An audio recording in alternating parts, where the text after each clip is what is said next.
Go.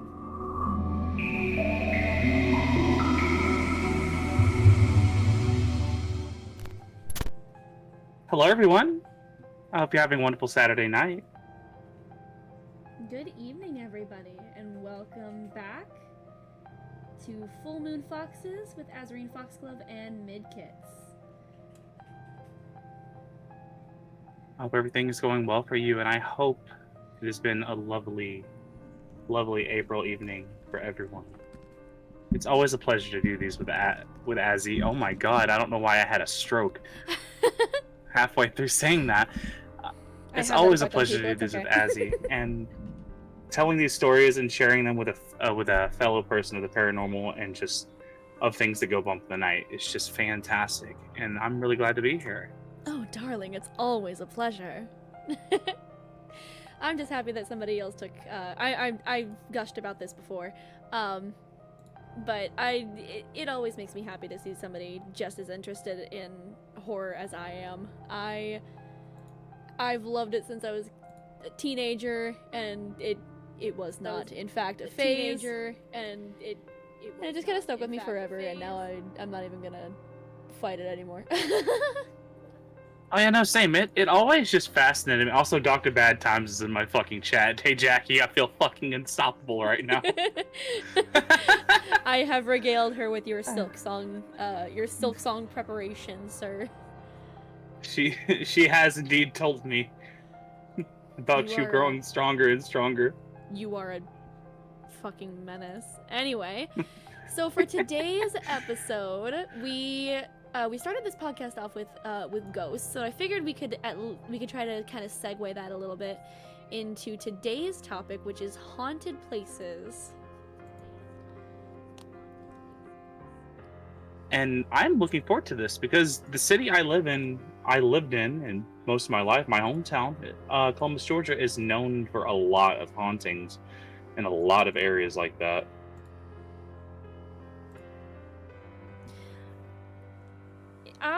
I know of a couple locations that are nearby. There's one in particular that's a particularly nice ghost hunting spot. I'm sorry, I'm not laughing at. All I see in the chat is Radiant Pure Vessel can suck my left nut. Oh my Jesus. Also, hello, Edge. Hi Jade, hello Change. Good to see you both. Yummers. The place that I'm talking about, there's a hospital in I want to say about 3 hours drive from where I live. I found out about this through my my editor. Actually, he is a lover of ghost hunting. He told me about this place that he wanted to go explore with me. It's, oh gosh, I wish I could remember the name of the hospital to save my life, but supposedly there are like self-guided tours that you can take with, and they give you like a couple of kind of like low-grade ghost hunting equipment, but you can bring your own. It costs extra if you bring your own, but he wanted to go ghost hunting there for a time, but then schedules got in the way. We never actually ended up going, but supposedly it was an old war hospital. Ooh, color me interested. I would have loved to see that. Perfect place for something like a Grey Lady story, if you know what I mean. Oh yeah, no, totally. This stream that stuff scary. like always interests me, especially when it has to do with the scary things when it comes to war hospitals or hospitals. I don't know why. That's always just interests me. And it's weird because I have like a fear of hospitals. Because usually when you go to the hospital, it usually means like something really bad. Yep. And even as someone who worked at a hospital for most of the pandemic, like it still frightens me to this day. There's a lot of places in the hospital that I found out that are possibly haunted at the main hospital in my hometown that I wouldn't touch with a 50-foot pole. Yep, that would be definitely that's definitely something to do to be scared of. For me it's dentists, not doctors or like hospitals, but dentists. I'm terrified of the dentist. Oh, that I'm is totally understandable. I'm a Like grown ass adult and I'm terrified of the dentist. yeah, no, I hate the dentist, and it's also partially the fact that I'm like extremely not hypochondriac. I'm extremely like attentive to like hygiene with my teeth, like extremely. So I always hated the dentist in general because of all the stuff I would wonder, like, oh, they're gonna say that you have this, this, this, and this that needs to be done out of the blue, and I'd be like, oh, fuck me. Yeah, I am okay, I confession time. I am not as attentive as I should be to my teeth. I've been getting better with it though. But I am convinced that the next time I go to see the dentist, they're gonna tell me that I need to get like dentures or something, or something like that. I'm 24. I should not be getting dentures at 24. But I'm convinced that that's what they'd say. The last time I went to the dentist, I had a tooth shatter. And it was so bad Oh, that it was giving me constant migraines and it was unending pain. But dumbass me, I just decided to ignore it until I went drinking one night and I woke up the next morning to the most excruciating pain in my fucking mouth. So I was like, nope, that's it. We're going to the dentist. So I went in and they had to pull the tooth because obviously it was shattered. But they said it was a good thing that they did too because the wisdom tooth was growing underneath it. oh yeah, no, that's So, actually yeah, a really good thing because it would have that would have caused an been abscess and bad, bad. Yeah. I've that's my main fear because I still have my wisdom teeth, like I do too. uh because my dentist would constantly hound me about that. Oh, you need to get them out. Go ahead and get them out. And I'm like, well, they're not really bugging me, and they're not really doing anything. I'm not gonna waste the money to get them out. Yeah, Yeah, exactly. That's the thing. I mean, because the two that are on my bottom jaw are sideways facing forward. Ugh. So that, well, granted, I also like from the dentist I was told I would need braces at some point, and that never happened. I don't know what happened, but two two of my front like bottom canine teeth are sideways, and they've always been since I was a kid. That's so weird. I mean, I know we joke about kitsune stuff and stuff like that, but I genuinely have like kitsune looking fucking canine teeth. It look like my character. Like the pictures you see, I sent Spacey refs of my actual teeth. I was like, I have an idea, and she's like, what? And it's like, Can you imagine I'm gonna have a dentist weird office? ref for you. Say what? Can you imagine a haunted dentist office?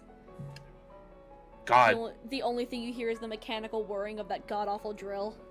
I would shit myself inside out. I would too. Easiest way to fucking terrify me, just send me the dentist. Yeah, no, I cannot stand the dentist at all. Oh, welcome in, Spade. I see you over there in Jackie's chat there. Oh, the final fight sucked. I'm so sorry, Spade. Finally finished Yakuza 3.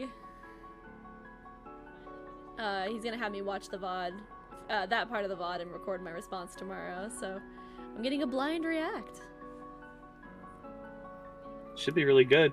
I managed to pop in a bit of it while I was out and about, and that it looked like a lot of fun. It looked like hell, but it looked like a lot of fun.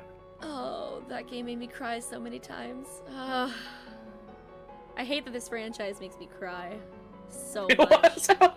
Oh. There's one other place. The block. Oh yeah. Yeah. Yeah. Blocky's a 3. Oh my lord.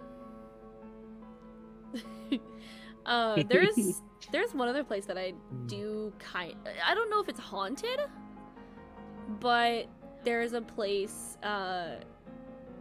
it's called the Witch's Castle. It's a couple hours south of me. But supposedly that particular place was it was owned by a witch during the I want to say 1700s. But I could be wrong on that. Don't quote me. But it was owned by a witch, and oh god, actually, hang on. I could probably tell you the history real quick. It was the Witch's Castle.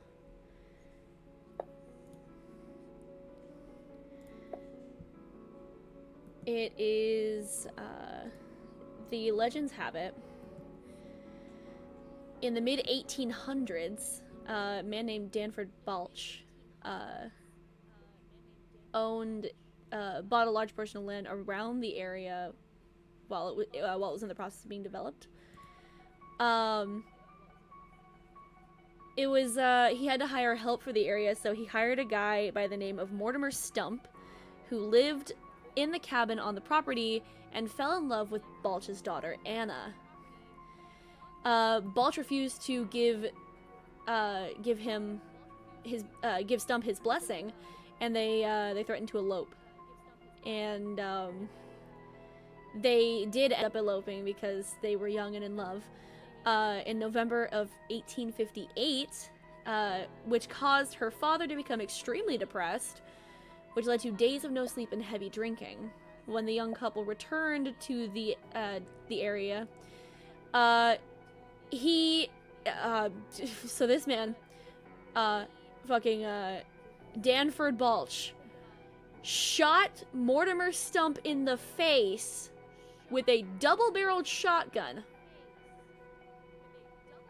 He was arrested, but was able to escape from the wooden jail he was being held in. It led to an execution, which was the first legal execution in that state at the time. After his death, the property was passed around through different hands, and some people say it is still haunted. That would genuinely be a pretty cool place to check out. That would be a great place to go ghost hunting. It's kind of a pretty area too. It's a lovely little place. It's covered in, graffiti now, but like there are a couple spots that are really pretty. I would genuinely love to go see that. Like, that sounds absolutely lovely. It just is, as like someone who loves the paranormal. Who knows like what you could capture? Like, oh yeah.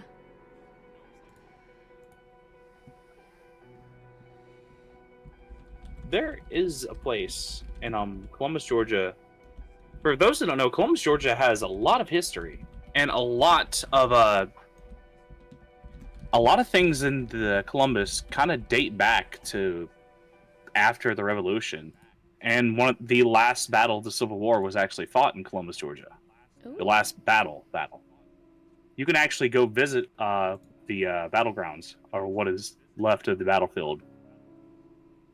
And there is there is quite a lot of history and quite a lot of history that still wants to remain, despite what we do.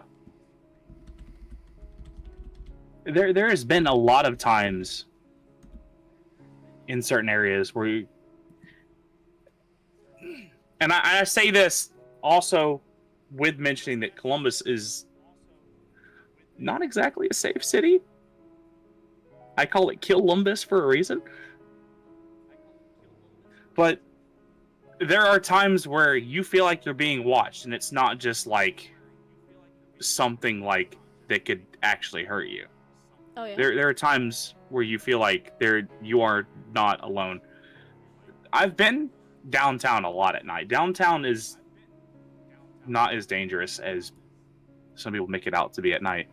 But I've had some times where I've seen a couple of things and I've felt a couple of things where you like I'm no medium, spirit medium, anything like that, but you know that feeling where you know for a fact you aren't the only person there. Oh yeah, no, I And know what you're talking about. while it seems like there's no one around you, no one you can see, you can look all around you and like all the other people are going about their business, but you feel like there's something like eyes burning into you. Yeah, no, I know exactly what you're talking about. Didn't you mention last time that you had an experience with something similar to that, where it was like somebody in your house or your aunt's house or something like that? Yeah, at my grandparents' house, my great That's the one. grandparents' Yes. house, seeing what looked like a dark shadow shape like dart. It was like split second dart into the room that she passed away when I was there visiting my great grandfather. And it didn't stop there. There was a couple of times where like I would not end up doing things like going to the bathroom at that Mm-hmm. house. Like when we'd go visit my great grandfather, I would not go anywhere near that hallway because it was just like a feeling of something is there. Don't know if it's my grandma, my great grandma. I don't think it's my great grandma, and I don't want to risk it running into that if it turns out to Yeah. be something that feels like her that isn't. It's just absolutely The not worst something that we one. want to deal with. Oh yeah, no, 100%. Like the worst one was after my great grandfather passed away, and all that happened. We were of course were left with the house and left with the location. So while my great uncle, my great grandparents' son, was finding a buyer for the place, like it was a big property. Like I said, these people were like the term Southern grandparents. They lived off the land. They grew everything. They ate everything they ate. They grew vegetables and all Right. that stuff. They saved every penny they had. Didn't really live fancy, anything like that. Their house they paid for with their own money and stuff like that. Right. They had built and paid for. And while they were looking for a buyer, me and my father were basically tasked with keeping the upkeep on the land, and like just mowing the grass, trimming the hedges, weed eating, all that stuff. What me and my father would take turns on the riding lawnmower and like switching between like weed whacking and stuff like that, and we we'd end up there. At this point, there was nothing in the house. Nothing. Like the doors were completely locked. Like everything had been moved out. We had people help, and all the stuff in the house was divided among their children and grandchildren, and of course great Right. grandchildren. Uh, there was like a time where I rode by like on the lawnmower. I rode by like there was still curtains like covering the windows. I saw something. I saw like the curtain move, and I'm like, nah, I'm just seeing shit. Yeah. No. Like No way. Right? No way. it's hot outside. It just Georgia summer, even though it's like 6 o'clock in the afternoon. It's hot. It's humid. I felt I Texas summer. I'm I seeing shit. understand. I'm just seeing shit. They're playing tricks on me. And then I passed again, and I saw what looked like the curtain kind of peered open, like something was looking at me. No thanks. Yeah, no, I'd like immediately turn the other way. Nope. Nope. Nope. Nah, Nope. Nope. Nope. Nope. Nope. Nope. Nope. All the nope. you cannot. No, I'm not dealing with whatever that is. I don't want to look Absolutely through not. that and see what I could possibly see through there. Mm-hmm. Uh, I haven't had anything quite like that, but um, I swear I once had a wholesome encounter with a ghost or a or an apparition of some kind.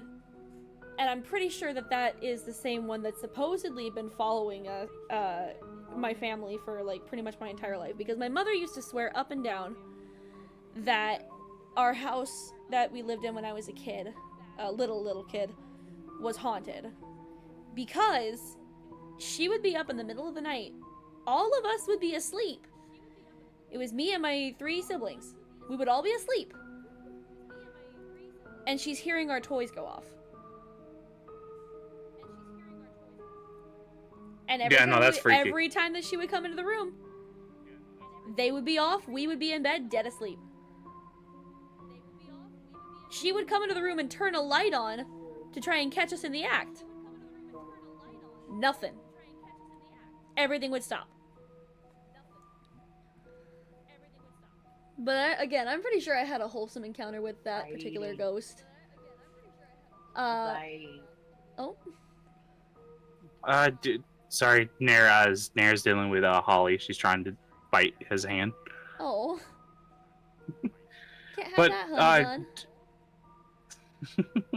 bun. But the only reason the only reason I say wholesome is because I was pretty much your standard depressed kid in high school, right? Mm-hmm. Add honors classes on top of that. I was under constant pressure to get straight A's. So I went to bed a couple of nights, and I was really stressing out because I had spent like 6 hours studying. It would be like 2 in the morning, right? I had to be up in 4 hours. So there were nights where, yes, I would cry. But I kid you not, I would feel this warmth behind me every time I was in bed. Like someone was trying to hug me. And if it's the same ghost, then not only did that thing follow us like several cities over, but it's attached to somebody that is not... It's attached to somebody, not something. Whatever. Do you happen to like... Have you ever to narrow down who is attached to? Also, welcome, Pacific. Welcome. Who? I don't know, but potentially my mother. I don't talk about her a lot for reasons, but there's a possibility that it is my mother that this particular specter is attached to. Because I've moved out ages ago. It's been about 6 years now? A little over 5 years. But, I haven't seen it since neither hide nor hair.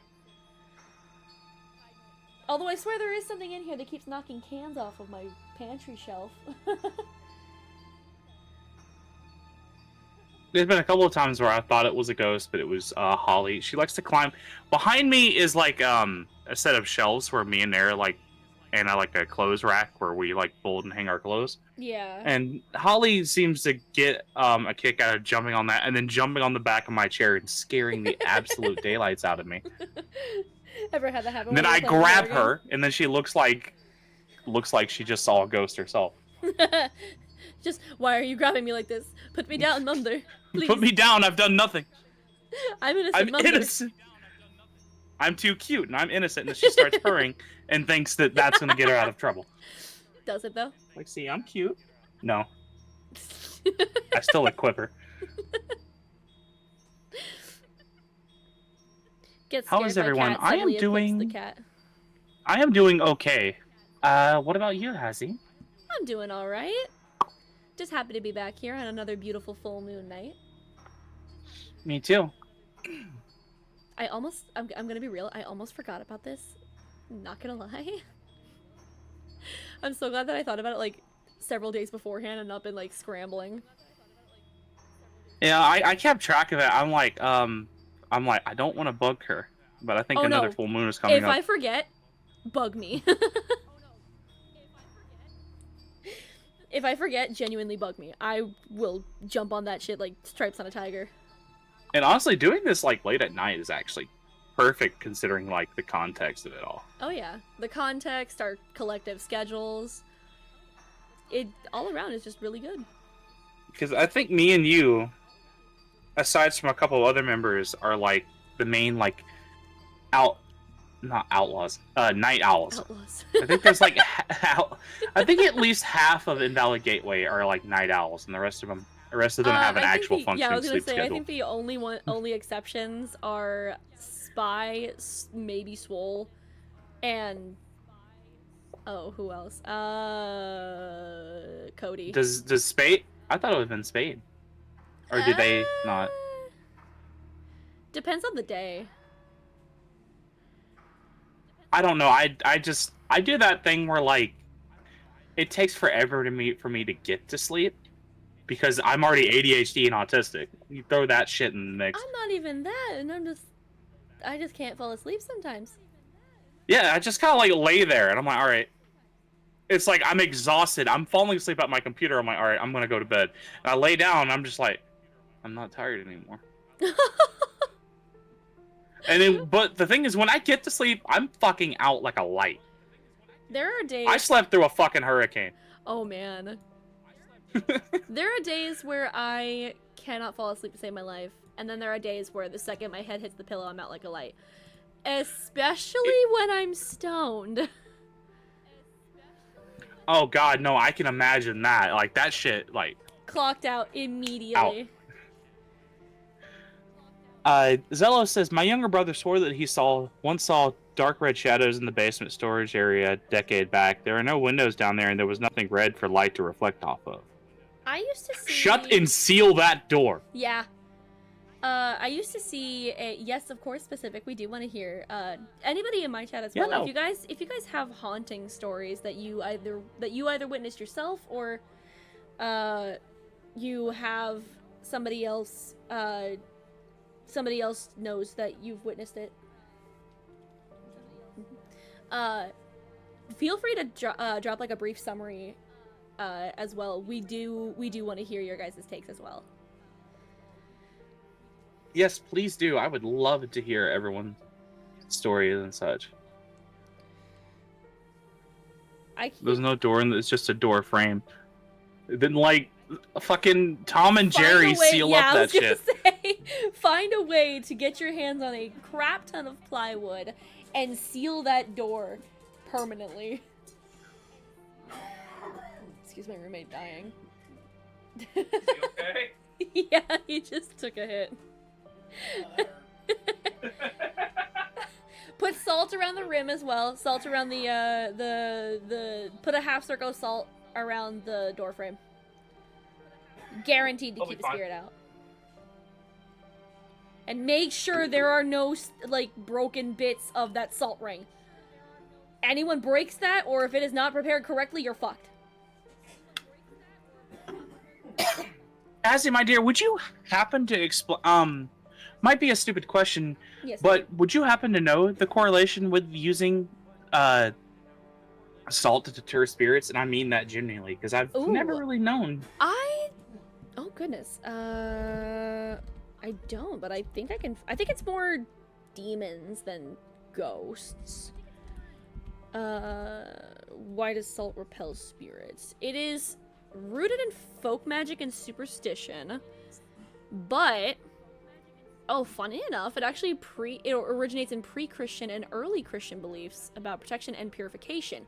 Oh, that's right, because salt is seen as a symbol of purity, and you use salt in a lot of like purification stuff. That makes a lot of sense, yeah, because you especially use it like with preserving meats and stuff like that. Not only that, but it is also referred to, and I just found this out, it is referred to as poor man's silver. It's considered pure. I never thought of that. Yeah. And actually never knew it was called that. It is, it is sometimes referred to as poor man's silver. Because it is seen as pure, it has about a fifth of the density of silver. They do have the same weight per pound, but it's cheaper to get salt than it is to get real silver. At the time, at least. That might have changed now, but... I remember salt used to be like such a precious resource that the person who sat next to it was called the salt chair. Oh, I never heard of that. Because it used to be, before salt was like everywhere, it was kind of like a really hard to find ingredient. Yeah, got to be worth your weight in salt and all that. Yep. My haunted place idea. Ever heard of the 3rd Street Trestle, where the 3rd Street, known as the Shoal Creek Trestle and Old Railroad Trestle in Austin, Texas? I don't know if I've ever heard of the 3rd Street Trestle. Ooh. Trisket. Trisket? Should I try and also try and get a raw iron ingot in case it's just an attack? Okay. I mean, I mean, iron can be used to ward off spirits. Actually, there was you could something. just dome the spirit with a. Iron is good piece against of iron. fairies or fey creatures. As a kitsune, I've dealt with fae before, and they are quite frankly annoying. Yeah, I've had a run-in or two with them. I once had one almost trick me out of selling my potion shop. They tried to kill me when they kind of learned selling, that, you know. But it was more like they almost tricked me into giving it away. See, that's when you dome them. Actually, I can make that joke here. That's when you dome them with a brake shoe. Yeah. Well, then again, fae are small, aren't they? Not necessarily. There are some that can be, Raw iron chocolate. raw iron chocolate. Salt is both a mineral taken from the earth and a powerful domestic symbol, both of which are anathema to fae and other beings not of this world. Ooh. Like iron and to an extent silver, salt repulses and can even harm the essence of such creatures. It symbolizes the earth element. Interesting. In some traditions, and has historically been expensive. Expensive ingredients, more powerful magic is pretty universal. Okay. Well, that explains the salt then. Aren't corgis supposed to be steeds for the fae? Corgis, I've also seen badgers, and for those brave enough, hedgehogs and porcupines are also good steeds. But then you got the more adorable ones like mice and rats.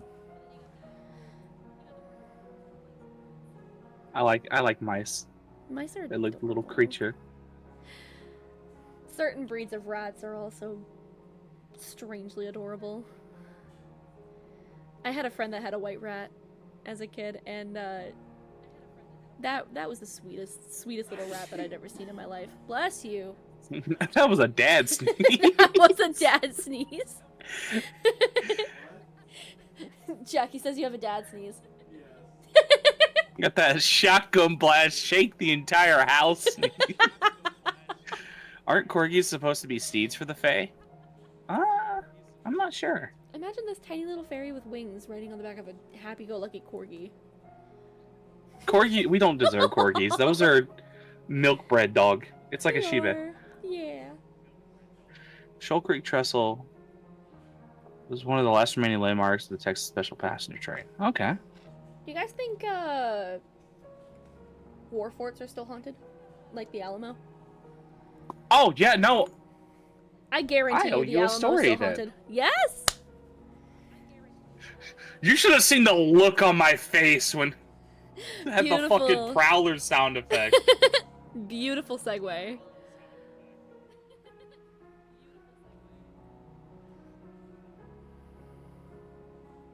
But it says every night around midnight, if you believe, you might just hear the horn of an E7 followed by the whistle of a Katy Pacific. You know, I'd believe that. Ghosts of the Railroads kind of linger. If there's anything I've always learned from tales from people who've worked for the railroad and stuff like that, I've always learned that that stuff lingers. Oh, I absolutely believe that Gettysburg is still most definitely haunted. I've seen like all the the stuff that appears on the internet about footage of Gettysburg, and I'm inclined to believe some of it of actual soldiers that are real. There's no way that place isn't haunted. Oh yeah, Concord, Gettysburg, Fort Vancouver, what was the Fort Knox, definitely are all still haunted. Or if not Fort haunted, Knox definitely still have a very strong presence of not necessarily evil, just for lack of a better term, bad vibes.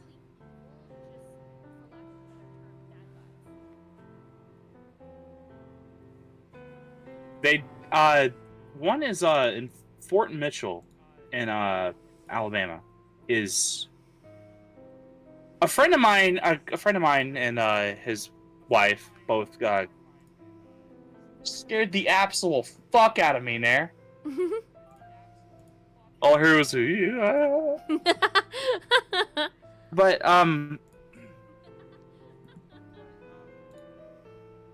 He got married at an event center there. Him and his fiance did.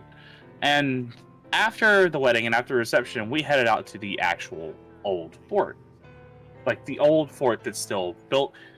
I believe it is Fort Mitchell. Yeah, Fort Mitchell, Alabama.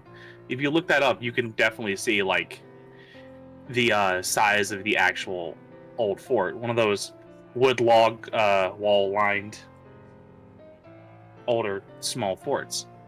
And I didn't expect much that day. I didn't expect much of anything that day. Like much of a visit or anything like that. And we ended up going out there. A lot of his family is rooted in Native American, and unfortunately, Fort Mitchell was a interesting place for Native Americans. I mean, interesting in probably the lightest way. I don't want to discuss that because it's not my place to talk about that, and it's still an awful thing. But history is important to know about it, even the dark spots. And we headed out there, and we ended up like entering the fort. I just started taking pictures, like so Mm-hmm. you take pictures, see like if anything like shows up in them later that you didn't see yourself. It was me, Nair, my friend Sean, and his fiance. I mean, his wife. I should say his wife. After that, and a mutual friend of ours, and we were just all hanging out and decided to go out. The second there were birds chirping, and you could hear the wind. The second we entered the fort, it was like every other sound in the world was put on mute. Ooh. No birds, no wind, nothing like that. For me, who has studied like a lot of paranormal shit, that's a bad sign to me. Oh, yes. When even the birds have shut up suddenly. Not even a Nothing single wants to one. be in there. We walked in there and it was a weird feeling. And we walked around, we took a look, and I decided to pull up. I don't know how accurate those ones are, but like those EVP apps you can download on your Oh, phone. yeah. I don't know how accurate those are, but we found some interesting stuff. And one thing that was strange to me is they have like a lot of old artifacts from like the 1800s and 1700 all around the fort. Interesting.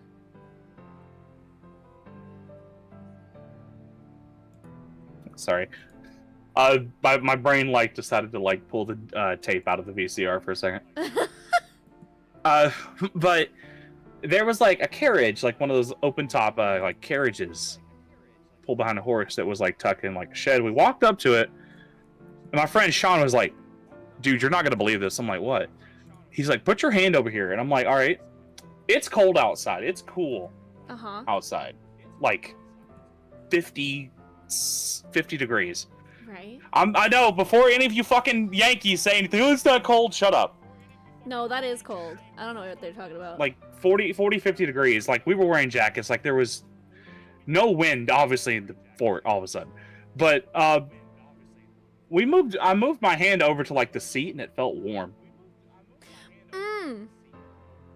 Like someone was sitting there, or just sitting there. Oh like my felt goodness. like warmth. And there was nobody else in there with you? No, no one else has sat on that chair. Like I don't even think we'd be allowed to. That's crazy. The way I would have gotten out of there, because I would have been scared.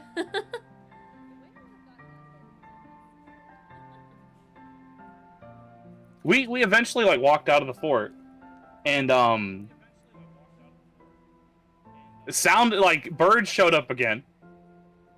The wind showed up again. I'm like, I'm not imagining that. I asked my friend Sean, I'm like, I can't be the only person who noticed this, right? I'm not going crazy, right? He's like, no, I hear it too. Imagine. And imagine that for a second, guys.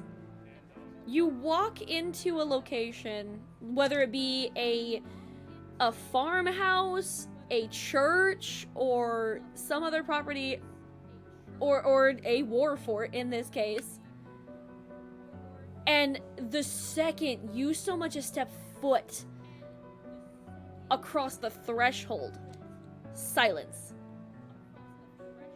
And I'm not talking like the ambient silence that comes with like usual summer day bullshit.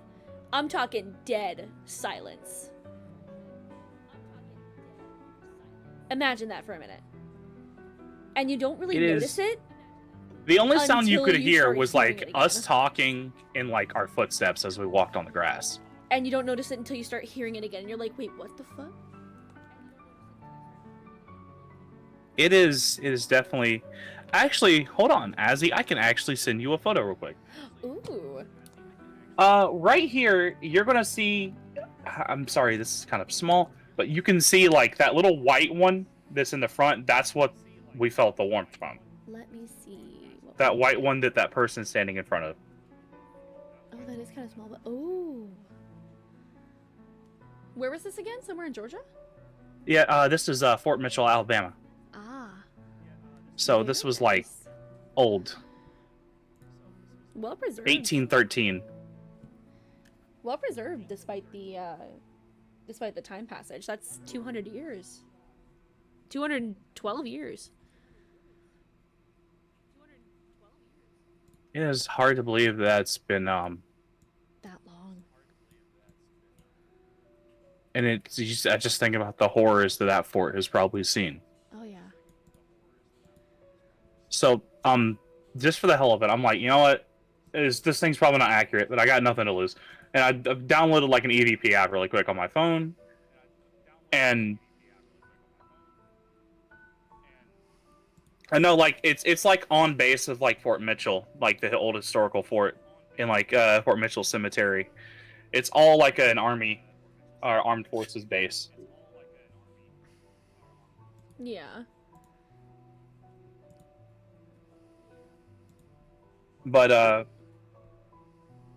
I found, and we started actually picking up things. There was a person who drove out there, I think, to check on some stuff, and they saw us like looking around and stuff. So they showed us what was remnants of like a forge out in the woods, not too far from there,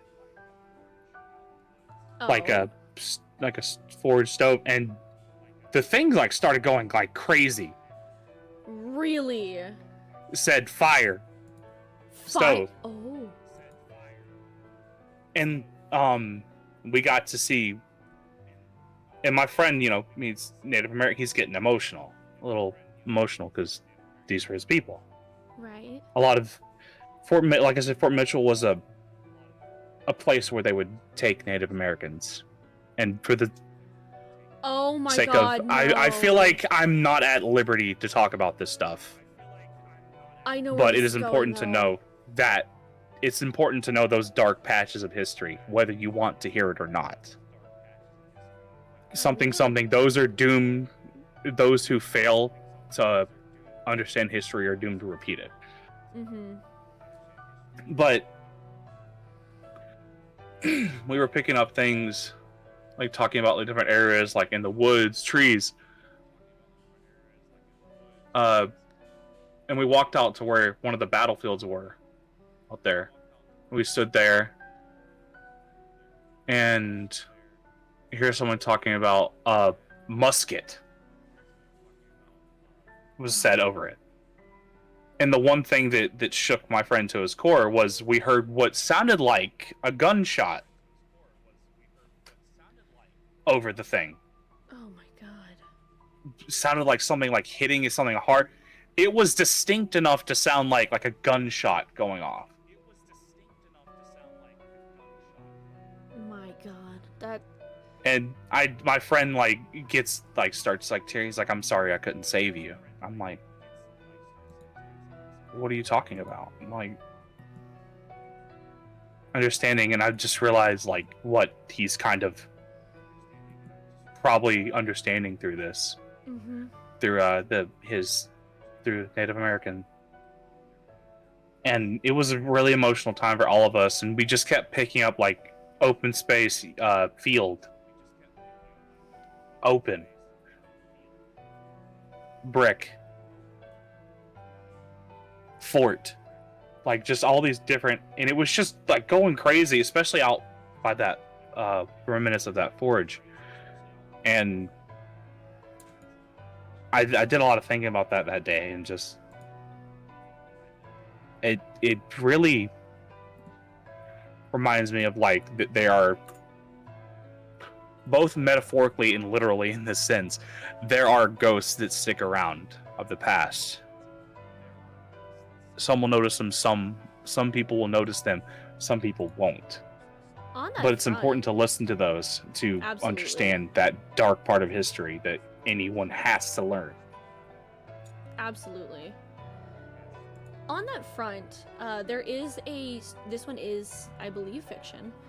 I'm hoping fiction, honestly, because I read this one and it gave me genuine chills. But I found a story called Gunpowder Hill. And going kind of in the same vein as the prisoners that were kept there, this one is similar. It's a prisoner of war story. Again, I'm kind of hoping this one's fiction, because if it isn't, that's fucked up. But this one goes as follows. Every year, during a period from 1946 to 1952, the residents of a small town in western Germany heard what resembled a 6-gun salute on the 15th of every March. Some residents made frequent trips. Oh.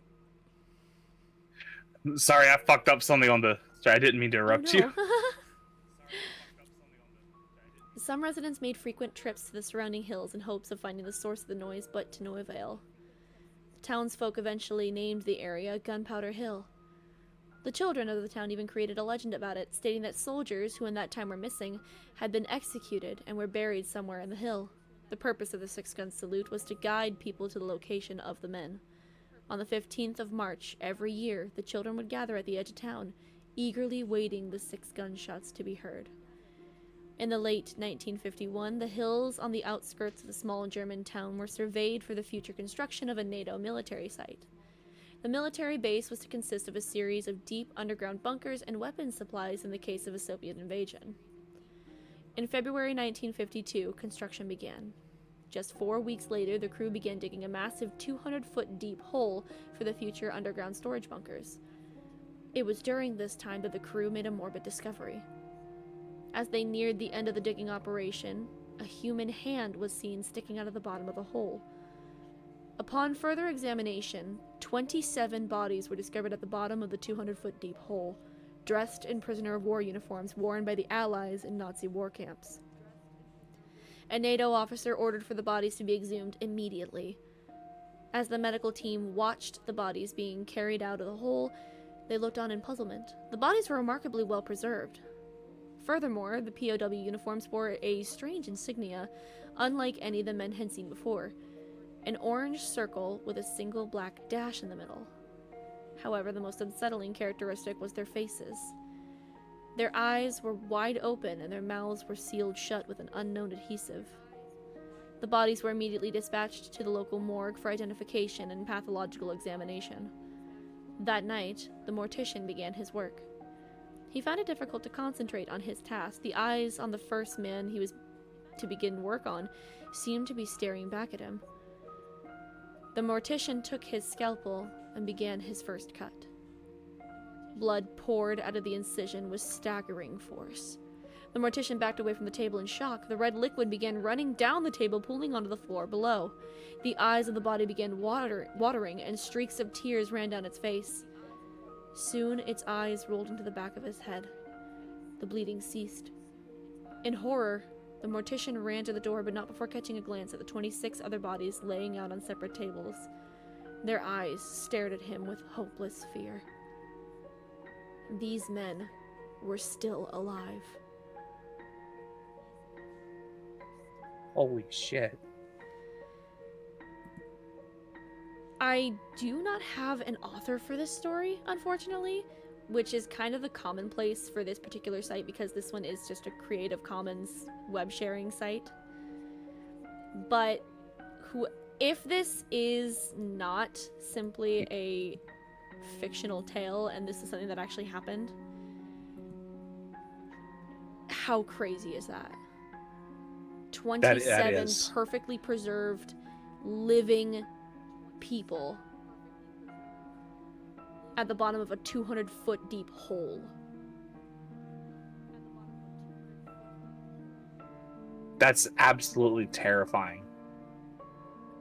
And prisoners of war, no less.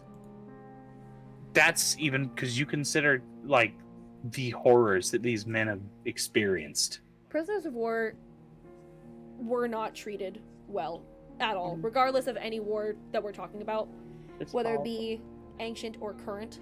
They are not treated well. They aren't. They absolutely aren't. Like, not a prisoner of war, but it's something. I'm gonna leave his name anonymous. Right.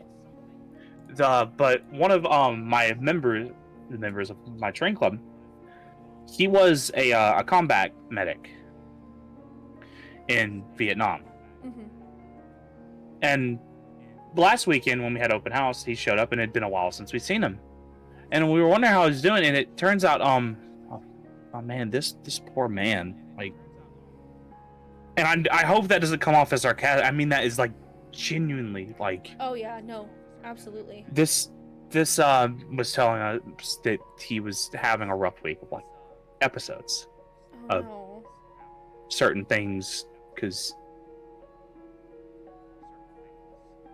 and like thankfully his therapist, his doctor, was able to help him through it.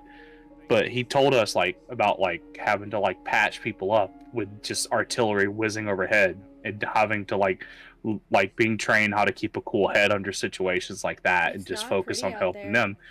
You do not dive when you hear artillery, he told me, like, Yep. and let that man bleed out. You save him. He and I'm sorry to both viewers of the chat for this. He told me about how they thank you. How they brought a soldier home in a bucket. Oh. And he told me to this day he can't hold a live fish or anything like that, because it just triggers that memory, and it hurts my heart to know that people like that. I don't really care what your opinion is, what anyone here's opinion, like in the chat, is on soldiers or armed forces members, but no one deserves to have to relive memories like that. No one deserves to live like At that. all. One would argue that the most haunted place is the human mind. It is. So and I gave him a hug because he was like starting to shake and tear up about it, because I know that. Also, I think Inky is trying to get your attention. Sorry, Inky, I didn't want to interrupt Jackie. Oh, they DM'd me, okay. Thank you. Thank you, Inky. It looks amazing. It breaks my heart to know that people like this have had to go through horrors and the horrors of just war. Like, war in general, just no matter, it's just an awful fucking thing. And those who have had to experience that, I couldn't imagine. Like, I've talked to Tomoka about this before, but I couldn't imagine what it would have been like for soldiers on D-Day in World War II. I remember that. I remember reading about all of that. They would have us go through units in school on that, and I would cry every single time. I'm also the kind of person that cried every time the same 9/11 footage was shown. But that's not the point. I mean, no, I don't blame you. I would too. Because just the fact that you're getting off these boats and there's just shell after shell after shell whizzing past you. Even on, like, crawling on the ground, on the beach. There's shell, gunfire, explosions, bombs, everything. It's terrible. It is. It shouldn't be a thing. It shouldn't be. But unfortunately, in a world such as this, you can't have good without evil. Unfortunately. And my And like heart goes out I'd to. say a lot of that. Yeah. Oh, sorry. My heart goes out to everybody. Either those directly involved or those directly impacted by family members, friends, loved ones' involvement. Because everybody suffers. There is nobody that walks out of this unscathed. Whether it be the soldiers 100%. themselves, their spouses, their children, their friends, their family. Everyone suffers. Yes, thank you, Inky. That sums it up right there. Without getting too deep into the politics aspect, yes. I try to keep things mostly neutral here. But there is no coming back from any of it once it starts. And there is no end to it once it's already happened. There was a quote from one of my favorite video game characters, and that is, and I say a lot of this, first of all, as someone who likes military machinery. I love fighter jets. I love warships. That's obvious enough. I love the artillery and the design that goes into these magnificent machines, but I hate that they had to be built for those purposes. But there's a quote from, funny enough, one of my favorite video game characters, that war is when the young and stupid are tricked by the old and bitter into killing each other. Yep. A statement that's never been more true. And even then, like, my heart still forever goes out to soldiers, to armed forces members, because you are out there sacrificing your life for others. And that, for someone who couldn't get into the Navy like she wanted to, my dream was to get into the Navy because a lot of my family was in the Navy. I wanted to be a pilot. As much as I love trains, I love fighter aircraft. And I wanted to protect my country, and I wanted to be a fighter pilot. I would get scared for all the people that would sign on to join the military after they graduated high school. I have several. I found out that are now in the Marines, and I'm scared because I'm on the autism spectrum that I'm considered mentally disabled and I can't join. Yeah, I understand why they have that, but at the same time, I don't know if it's a blessing or a curse. Yeah. Because on the one hand, you don't get to live out your dream. You don't get to fight for... You don't get to officially fight for the place that you live in, the place that you love. But at the same time, you're also sparing yourself from a lifetime of unending torment. And I don't know if that's a blessing or a curse. I can't even speak on that. Neither can I. I've had a lot of family and friends who have been in the armed forces, and I've talked to them and treaded lightly, of course, to not bring up any bad memories. I've treaded lightly to talk to them about it, and they've told me so many things about their time overseas and their time fighting. And it definitely, I think, with you on here, like, without getting too into the current political climate, kind of glad that I'm not in the armed forces right now. I agree. As much as I would like to say that I would defend well, I can't really speak for the entire country because there is a lot of people that I would not want to defend.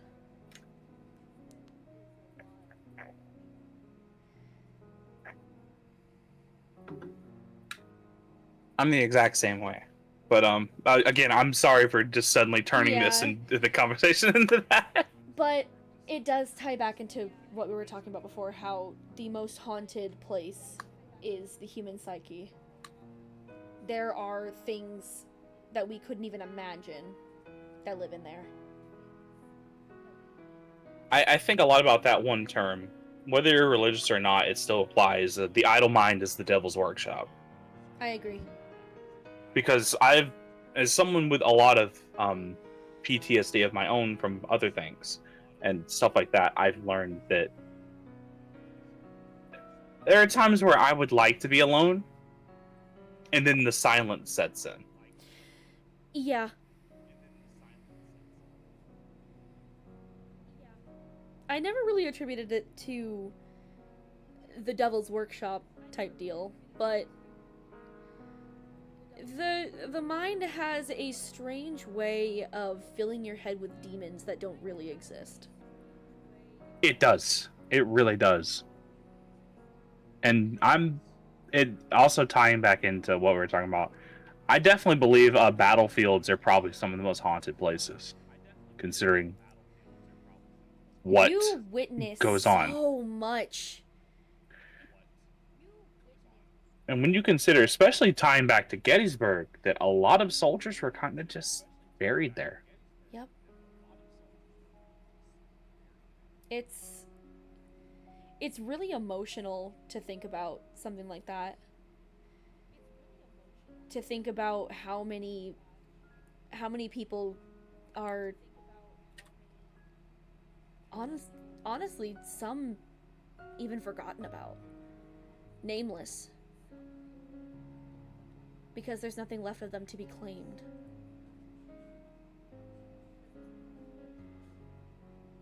And it's things like that that keep me up at night. Like, how many people die without names? How many people die nameless, faceless, utterly unknown to an unforgiving world?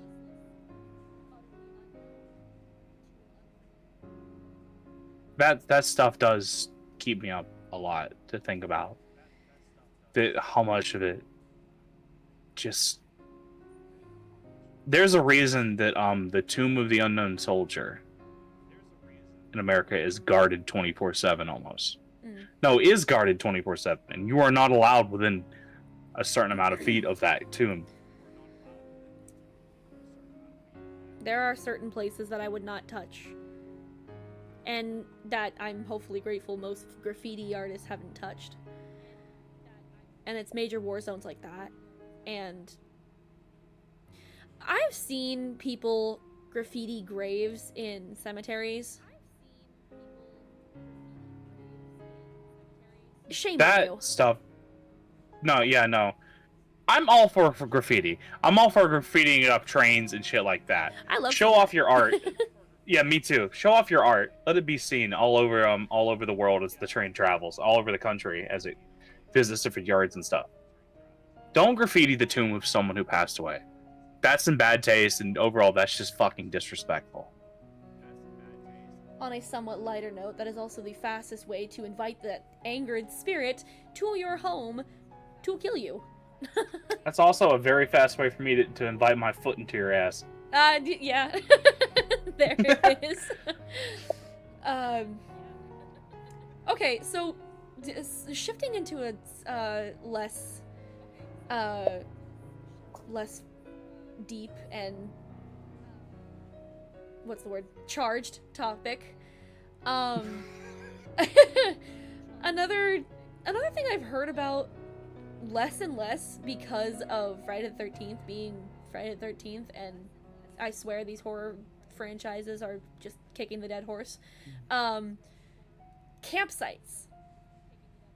Have you ever been to a summer camp? No. Well, I've not really one that you camp out at. I've been to summer camp in terms of like a school program you go to during the day. I went to a, I'm gonna call it a camp. It was a week-long venture. Uh, it was a week-long venture when I was in the 6th grade. I had just started middle school. And we signed on to do this. Excuse me. We signed on to do this week-long kind of end of summer, beginning of the school year camp. And I remember it was called Cispus. And that was actually where I learned that there is a specific breed of like 3-leaf clover that is perfectly edible and tastes like sour apples. Today I learned. Yep. And every time I go hiking, if I find these clovers, I will munch on like 6 of them. I'll stick that shit in my mouth like a fucking a wheat stem. You know what I mean? Oh yeah, 100%. Horror movies are exactly why I've never gone to a summer camp. Um, I wouldn't say that this particular camp was haunted, but it had everything. It had the cabins. We were the brown bear cabin. I was specifically in brown bear cabin. Um, but we had the campfires at night. They had the big common area for like eating and gathering with the classmates to do various activities. We had the nature hikes. Overall, beautiful area. And it was a lot of fun, but I never really saw any hauntings. But there were a couple of ghost stories that were told surrounding that area. Whether they were to just scare us kids or like actual urban legends of the area, I don't know.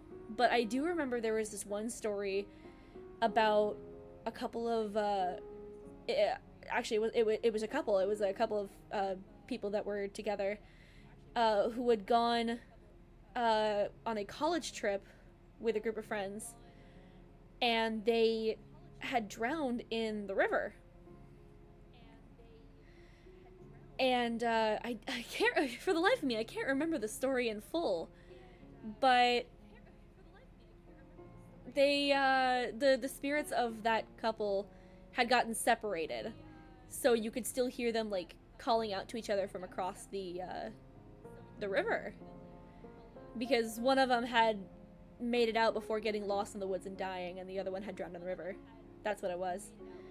Um, but you could still hear them calling to each other from across both sides of the river. And it was really weird because the next thing we heard was somebody scream. And yes, it was one of the counselors trying to scare us. But I did have somebody who swore that they actually heard it though. They weren't able to sleep, and they had gone outside of the cabin um, because they were a chronic insomniac.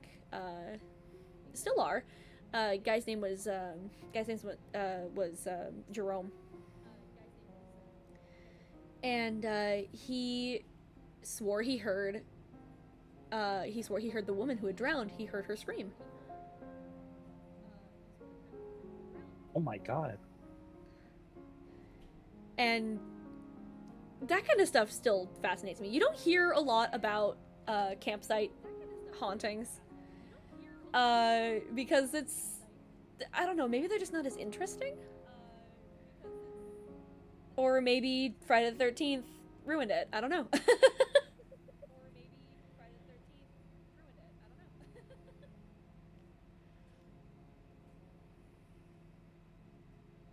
That's definitely terrifying. Like, I would believe it. There's a lot that happen that can be trapped in campsites in the woods. Oh, absolutely. Oh, speaking of which, let me see if I can find that one story again. There was one that I heard that I found 6 years ago that I Don't really believe loved. everything you camp. Thank you, Swole. Don't believe everything you camp. Oh, what if I camp in my parking lot? Oh, I found it. Okay. So, summer camp story. A little bit longer than the one I told earlier, but This one's good. I liked it. It's called yes, it's gonna tie into something. It's not related to the entity, I promise. It's called Camp Slenderwood. It is not related to the entity, I swear to God. There I was at the front entrance to Camp Slenderwood. The beginning of my 7-day-long prison sentence had begun. I was never into the outdoors, much preferred staying inside, browsing the internet. The reason I was here in the first place is because my parents wanted some privacy to do their taxes. I was almost 18. I knew what that really meant. I figured it would just be better to go along with their plan than to interrupt their alone time. Still, I had to admit to myself that the camp didn't look particularly unpleasant. The weather was nice, the trees were fresh and filled with green, and there was a crystal clear lake nearby the cabins. I figured it would at least be tolerable to stay there, even without a Wi-Fi connection. I decided I would give it a fair chance and keep an open mind about the new experience. In the middle of camp, between the lunch benches, sat a stage with a mustached man wearing a Camp Slenderwood t-shirt. Dozens of campers had already begun to surround the stage while the man yelled through a microphone. "Welcome to Camp Slenderwood, kids," he shouted. "My name is Elwood Dulcie, but you can call me Elwood. I'm the owner of this place, and I live here all season to help run the camp and answer any questions. We had an amazing turnout this week. There are 64 teens here ready to learn what it means to survive." I wondered to myself what he meant by survive. There was nothing in the brochure about this being a survivalist camp. We were supposed to be provided sleeping quarters and 3 meals throughout the day. Was I going to be expected to hunt a boar or something? I figured he must have been exaggerating and let the thought go after a few moments. "We've already assigned everyone their cabins," Elwood continued. "Just grab your camp ID cards from Lexi over there and she'll point you in the right direction." He pointed to a pretty blonde in her 20s who was also wearing a Camp Slenderwood t-shirt. She looked cheerful, almost overly cheerful, and was waving ID cards in her hands enthusiastically. Kids began to rush over to Lexi to grab their ID cards and get their assigned cabins. I followed as well, tuning out the rest of Elwood's speech. With any luck, I'd find someone to spend these 7 days that felt just as out of place as I did. Fortunately, not long after that, I bumped into a quiet-looking guy trying unsuccessfully to load up my favorite forum on his phone. His name was Brian. We hit it off instantly, spending most of the day talking about how dorky all of the camp supervisors looked. They were all over-the-top friendly and seemed to care just a little too much about what kind of day everyone was having. 2 counselors had already asked me if something was wrong when I had not finished all of my Salisbury steak. One of them even offered me cold medicine when I cleared my throat. The only worker who seemed normal was Mr. Todd, cafeteria supervisor and cook. He wasn't quite as talkative, but at least he didn't constantly patronize us. Brian and I wound up getting separated after dinner. I got to know a few more of the campers at that point, as well as see the camp supervisors put on a show and dance with no background music. When I got to my cabin that night, I was disappointed to see that Brian was not in the same wood. There were 3 campers inside who were apparently my roommates.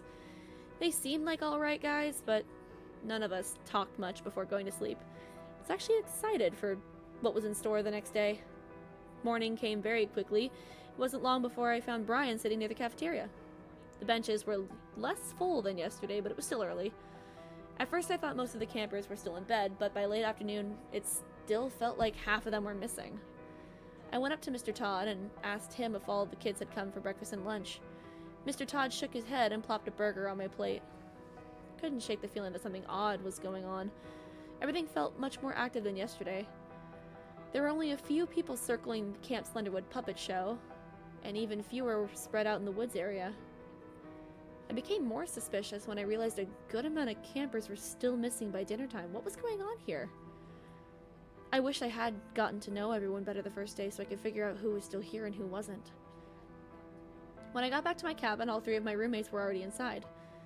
It comforted me a little to see all of them. Perhaps I just made a mistake. I decided to check with them to see if they had noticed anything strange. To my surprise, they all shrugged my question off and acted like they didn't know what I was talking about. Was I just making myself go crazy? How could over 30 kids just up and vanish without a trace, or without anyone saying something? The thought was ridiculous, and I laughed about it to myself as I fell into a deep sleep. The 3rd day, things got even weirder. I guess my nerves were pretty worked up because I woke a little before daylight. The camp looked much more foreboding under the darkness, the slender trees wrapped around the sky until all you could see were the shrouds. Even creepier was the fact that I could see all the camp supervisors standing in a circle outside. I couldn't tell what was going on, but several of them were hunched over awkwardly. The sight was very unsettling, and I quickly hid away from the window so they wouldn't see me. It was at that point that I realized 2 of my roommates were not in the cabin. I had seen them go to bed that night, but now their beds were fully made and their belongings were nowhere to be found. Out of panic, I woke up my remaining roommate to get some answers. When I told him our roommates were gone, he got agitated with me and said we had no roommates before going back to sleep. When the day came, Oh. Diverting, thank you for the raid, my dear. I'll wait for that to play out first. Hello, Diverting. Thank you for the raid, everybody. Welcome in. My name is What Azarine. scared you? My name is Azarine Foxglove, and I am here with Midkits today for our Full Moon Foxes podcast. We're discussing hauntings tonight. And I was just telling a story of a haunted campsite, or a supposedly haunted campsite.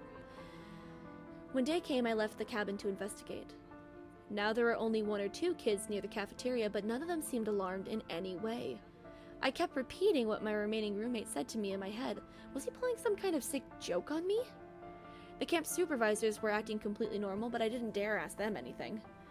I started asking every kid I could find where the other campers were, and each time they said there were only 16 of us. I couldn't believe what I was hearing. There were definitely more than 16 campers the first day. Elwood said there were 64. Were they abducting some of us during the night? If so, why was I the only one who could remember anything? Something wasn't right here, and I had to figure out what it was. I was beyond relieved to find Brian out by the lake. At least there was one person here who would listen to me. When I got to him, I frantically started explaining everything that I had seen. The more I told him, the more concerned his expression got. By the time I finished, he was actually sweating, and he had lost eye contact completely with me. I don't know what you're talking about, he said blankly. There were only 16 of us registered to stay. Maybe you got confused when all the families were here. Brian was staring at the ground so hard you'd think there was a snake there. My heart sank as I realized that I couldn't trust him anymore. I had felt so utterly and completely alone. Without saying another word, I got up and left. I was walking in a fog, not even aware of where I was headed. Fear and dread began to take over me. I had to find some place to hide. Eventually, I wandered back to my cabin where I stayed under my covers for the remainder of the day. I didn't know what else to do. So I laid there, helpless, until I miraculously drifted to sleep. I wasn't surprised at all to find my cabin completely empty when I woke up. Sure enough, the few campers I managed to track down believed there were only 8 of us. This is way too much for me to handle. My survival instincts were beginning to kick in. I made sure no one was looking and darted off as fast as I could toward the exit of the camp. I was surrounded by at least 70 miles of wilderness, but it was better than just waiting to disappear. But they must have been watching me because I was intercepted within less than a minute by Elwood and 3 supervisors. Elwood had a huge grin on his face and was staring at me with his eyes wide open. "Whoa there, little buddy! Where you running off to? I'd sure have hell to pay from your parents if I lost one of my only 8 campers." An impulse told me to fight, but I knew I was outmatched and outnumbered. They started closing in on me, caused me to back up slowly. Suddenly, Elwood stopped. "I know what you need." He smiled ominously at me. "You need to play charades with us. Come on, it's just about to start." Feeling trapped and violated, I reluctantly agreed and followed him to the bench area. I played charades all day, feeling sick as I pushed down my desire to yell for help. I didn't sleep at all that night. I didn't look out the window either. I didn't think I could handle seeing any more late-night gatherings by my prison guards. When the morning of the 5th day came, I felt hungover from stress. My eyes had sunken in and my skin felt dry. There were now only 4 campers left, which didn't even make sense anymore. As I got my breakfast, I looked up at Mr. Todd and remembered that he had been the only one I felt was normal. Now that I was thinking about it, I didn't see him in the circle of supervisors outside either. He was my only chance So I very quietly whispered to him, "Mr. Todd, please help me. They're going to take me if you don't do something." Mr. Todd didn't look at me, but I could see him trying hard to keep his composure. His eyes looked like they were slightly watering, and he was shaking. It reminded me of the way Brian reacted when I reached out to him. "If you need to talk, come see me by the lake this afternoon." He responded after what felt like an eternity. I could tell by the way he said it that he wanted to end the conversation for now, so I quickly headed out to eat. I waited by the lake for the entire day, but Mr. Todd never showed up. I waited until dark when a supervisor came and escorted me back to my cabin. I felt defeated. And due to not having slept in 2 days, I felt exhausted. I fell asleep within minutes and enjoyed the temporary peace. It was the 6th day now. The week was almost over. I wondered to myself if I would survive it, which made me appreciate the speech Elwood gave the first day. He hadn't been exaggerating when he said I would learn what it means to survive. I knew that if I somehow made it through this, it would be a miracle. To my disappointment, Mr. Todd was not in the cafeteria serving breakfast that day. The new cook was Mr. Beardsley, and he had never heard of Mr. Todd. It was now down to 2 campers, but what really shocked me was that the only other camper left besides me was Brian. I hadn't spoke to Brian since he had lied to me. I still felt uneasy about him, but I was beginning to accept that there may be nothing more I could do. Perhaps as a way to make peace with my situation, I sat down with Brian and began to talk. "You may be hiding something from me, but you're the closest thing I have here to a friend. I don't want to try and force the truth out of you. I just want one last day to enjoy. Can you give me that?" Brian looked up at me, his eyes lighting up a bit. "I knew you'd come around. There's no need to be depressed during your whole vacation." 2 of us talked about sci-fi shows and website design for the rest of the day, and I actually felt some comfort in taking my mind off the grim reality. I awake on the 7th day with a heavy heart. I knew Brian would be gone, and it would just be me and the supervisors. My parents were due to pick me up early tomorrow, so I didn't completely let go of the hope of getting home. I felt genuinely spooked walking around camp. The workers were all fixated on me and staring at me obsessively. They kept calling me their favorite little camper and tried to put on a show after show in front of me. The new cook still made all the meals in bulk and just let the food I didn't take sitting out to rot. I tried jogging as a distraction, but Elwood would just follow right behind me and compliment me on my form. I was thankful when the sun finally went down and I was left alone in my cabin. There was no way I was falling asleep tonight. I couldn't risk being abducted like all the others. I started drinking from a mug of coffee I had gotten from the cafeteria. I expected to feel energized quickly, but it felt like it was making me more tired, if anything. I drank more to try to wake up, but it only made my eyelids feel heavier. Something in that coffee. Something was... "Welcome to Camp Slenderwood," Elwood shouted through his microphone. "You have a great turnout this week. 64 teens have come to learn what it means to survive." I didn't see anything like that in the brochure, a freckled-faced kid whispered to another camper in the crowd. "You don't think this has anything to do with that missing kid from last year, do you?" "Nah, this place is totally safe," the second camper answered back. "By the way, I'm Brian." Holy fuck. Oh my god. I feel like that one takes Haunting to a weird new, level. It does. Because It's like repeating things. yeah, it's that time loop haunting. That's what I like to call them. Where it's like the same event repeating itself, but with different victims.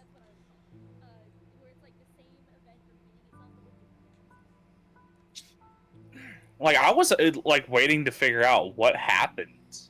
Like, at the end, I was kind of hoping we'd hear what happened, but fuck. Oh yeah, no, they don't tell you.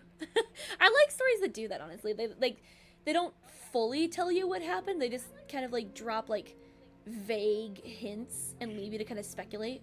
I like doing that. Was that the end? Yes, it was. Yes, it was. So, and actually, funny you mentioned that Pacific. Knew what was going on. Yeah, so he turned out to be a ghost. Oh yeah. didn't he? He turned Oh out to be yeah. like the ghost. Uh-huh. What if he's the one abducting them? Who knows? The title is very Also, Pacific. misleading though, because I heard the oh sorry. No, you're good. Go ahead. The title was very misleading because like I heard the title Slenderwood and I was like, ah man, is this a Slenderman story? Hell yeah. I was dead Yeah, wrong. no, that's what I'm like, oh my god, it's gonna be a fucking Slenderman story, isn't it? I was dead wrong and I was like, oh shit. Pleasant surprise. Anyway, please continue. It said, you think forts are haunted? Funny enough, I don't know if you were just here like a few minutes ago. I was talking about a haunted fort. We're talking about several. Yeah, several. Fort Benning's probably got a good bit. Fort Benning is one of the largest infantry forts in the world. One Maybe good just example is America. the Screaming Lady of Philadelphia's Fort Mifflin. Ooh. Can't say I've ever heard of that one. Neither have I.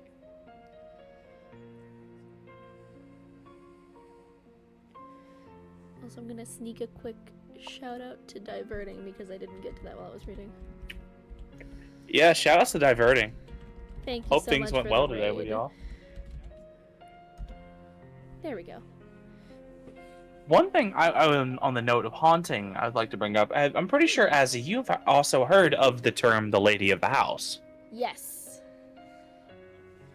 I don't exactly have like a. Would you happen to know what the full description of that is to help our No. viewers out for this story? I believe let me look that up while I'm thinking about it. Lady of.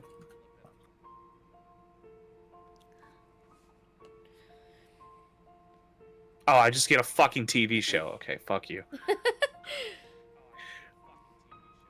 But what I've learned is lady is a spirit of what would be a lady, kind of like, say, a maid, or possibly, I guess you could say, was the mother who did a lot of things in the house. Her spirit Oh, yeah. haunts and Okay. holds that place. A friend of mine who used to live in a place in my county had a house with one. Oh? And well, rented out a house with one. That house is long demolished now, but he's had a couple of times where there's been times that she has been really temperamental with him, and there have been times where she has actually helped him out. Like he's found his drawers closed and doors closed by themselves, all that. He's never really saw her, but there was a time he told me. I remember him mentioning that he got home, he had a bunch of dishes in his like sink. He needed to get them done. Like he's like, oh, I'll fucking worry about them later. He gets down, sits down to play some Xbox. After like probably about an hour, he hears like a crash. Oh, she was mad as hell. There were several dishes thrown on the floor, smashed in his kitchen. She was not, so he was like, fine, okay, I'll do the dishes. Oh, she was mad as hell. Yeah, no, she wasn't too happy about that. Like, all right, fine, you're gonna sit in here, fucking have your goddamn dishes. And fucking shattered them. My god. I Living or couldn't dead, imagine living don't with a piss lady off... of the house. Yeah, living or dead, don't piss off a lady of the house. Moral of the story. I get that executive dysfunction. Sometimes it's hard for me to do dishes or get shit like that done. All of my dishes would be smashed. I actually just did my dishes. My roommate and I, we just did our dishes today. And, we've been trying to kick our own asses into gear for this, so God forbid we had a lady of the house in here. Oh no, I would be fucked. Like, I'd be like, all right, just hear it in the middle of the night and be like, it doesn't work on me. And then go back to sleep. Oh, Leave me alone. You would wake and up that just, I would wake up with her at the foot of the bed. I'm like, okay. She would paralysis demon your ass, yeah. One time, Nair had sleep paralysis, and her paralysis demon was fucking Alistair from Hazbin Hotel. I'm not joking. That's literally what happened to him. Oh my god. The only one that I could imagine being worse than that is Helsing Abridged Alucard. Imagine that being your fucking paralysis demon. Sup? You just wake up in the middle of the night and you're like, what the fuck? He's just doing the fucking thing where he's sitting down in his fucking crypt in his chair, just sitting in the corner of the room, leg crossed, be like, "Sup? Yep. I don't need to tell you this. All of this you're seeing right now is not real. Oh god. Oh, dude, that would fuck me up, though. I'm a figment of the IRS. Not the IRS. He would say some fuck shit like that, though. I've heard of, I've heard a couple people tell stories about their sleep paralysis demons where it's like, one of them was just kind of goofy and the rest of them are just kind of like fucking terrifying. Like, Someone could goofy get in like fucking terrifying, hindsight. I've heard. Goofy in hindsight, but in the moment it's like, what is happening? What is going on? Wait, what the fuck? 3 sleep paralysis demons. Is it weird that I've wanted to, like, purposely induce sleep paralysis on myself? Am I weird for that? No. I honestly don't blame you. I would love to see what actually happens. I have genuinely wanted to do that meme where it's like taking 17 Benadryls to see the Hat Man. Please do not. I owe him 20 bucks. What'd you do to I piss do not off the wish. Hat Man? I do not wish to see him. What'd you do to piss off the Hat Man? I don't like that you're not answering. Don't worry about it. Do not worry about it. Oh, now I'm worried. But like, okay, I have a friend. I have a friend. His name is his name on Discord. We just call him Eyes. He has told me that he has seen the Hat Man one time, and he said that he wouldn't recommend the experience. But me, being a horror junkie dumbass, I'm tempted to take the 17 Benadryl and induce a Hat Man episode. The aliens, the Shadow Hat Man, and Alistair. Yeah, I know it's a bad idea. I know it's a bad idea.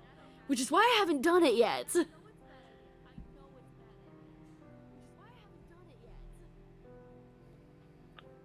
I call the Hat Man's partner fat and I think they want to kill me now. Why would you do that, Jade? I've had the aliens, the Shadow Hat Man, and Alistair is what Nair says. The Shadow Hat Man. I don't want to see the hat. Fucking 20 bucks, dude. What kind of bet did you lose? The motherfucker cheats at cards. Damn. I do not wish to see him. Goes back to the whole salt circle thing. That doesn't work on Kitsune. Do you think I'm just gonna step over it?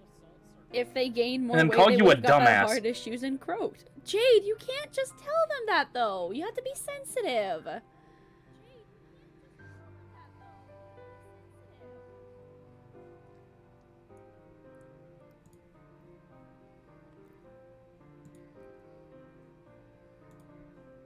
Alistair was the tame one. I don't know how to feel about that. I'm blunt, I can't help it. Okay, the fact that you're saying Alistair was the tame one, I'm imagining him just sitting there all normally and cheeky like, you know, normal Alistair behavior. Then there's just the Shadow Hat Man that's just standing in your fucking corner. In like the threshold of your bedroom. Just staring at you.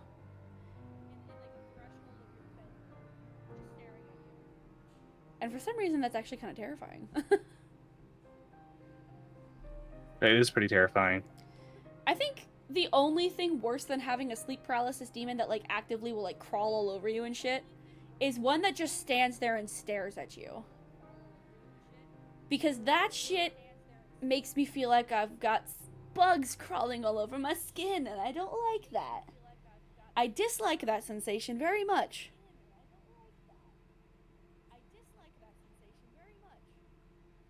I do not like that feeling at all. Nope.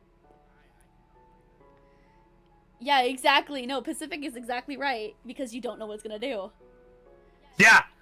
Like, is it gonna walk in? Is it gonna touch any part of my face? I don't want that.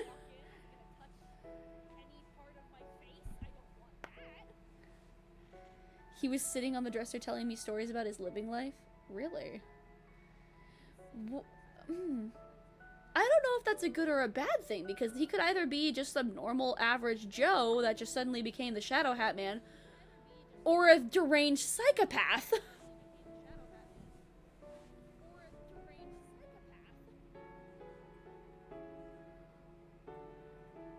Again, I say the most haunted thing is the living human mind. It is genuinely fucking terrifying of the things that the human mind can create and come forward with. Which is usually oh, you know what? That's going to be a topic for another episode. Mental illness and psychopaths, and how they correlate one. and how they don't. I will make a fucking Venn diagram. I could have a lot to talk about that as someone who has been diagnosed with a lot of PTSD and a lot of mental stuff like that.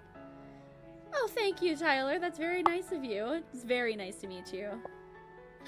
Yeah, apologies, Tyler. I'm so used to calling people by their username sometimes that when I get their actual real name. And then it goes the opposite, because everyone knows me as, while they know me as Midkits or Kits, they also call me Jackie. Yep. Unless you're GK, who calls me Michi. I was gonna say, I've heard GK call you Michi, and I was like, where did that come from? Hello, who's Michi? It's because I used to go by Michelle. Ah. Or Shelly, and she just started calling me Michi. And it kind of stuck with her. Yeah. Jade says that they've never had a sleep paralysis demon, but they did have a sleep paralysis dream. It involved suffocating in Legos for... I'm sorry for laughing. I'm sorry for laughing, but that... Oh my goodness.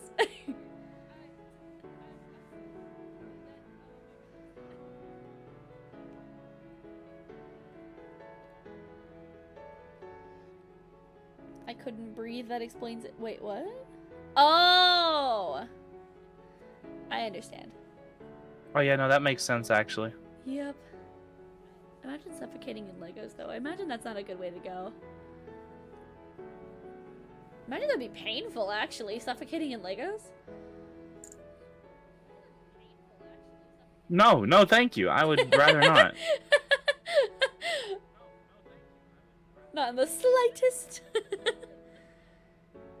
They stared and physically made me stop breathing into... Oh, Nair.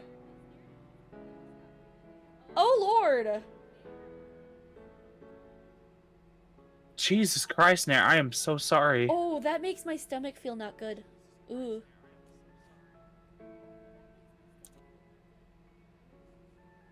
That makes my stomach feel very not good. Suddenly, I don't know if I want to induce a sleep paralysis dream.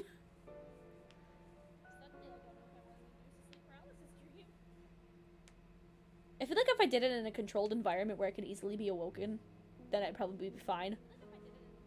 Like a sleep experiment type deal, you know what I mean? Yeah.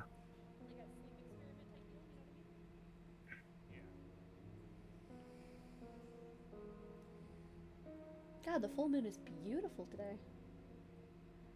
It's nice and clear outside, so it's like bright.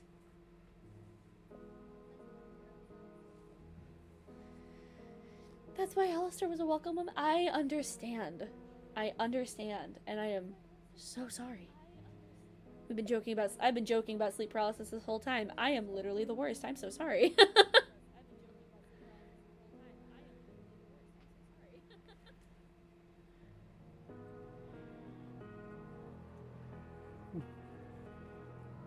You know, I've heard a lot of like awful shit about sleep paralysis demons, and I would.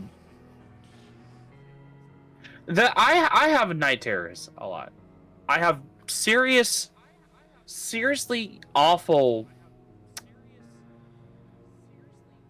body horror night terrors.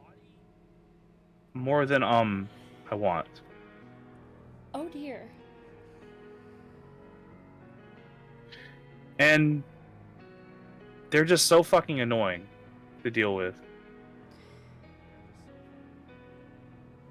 It's interesting that you've gotten to a point where it's more annoying than actually, like, scary. Like, I imagine they are still terrifying, but it's interesting how it goes from, like, genuine They terror are feelings. terrifying. It makes it hard.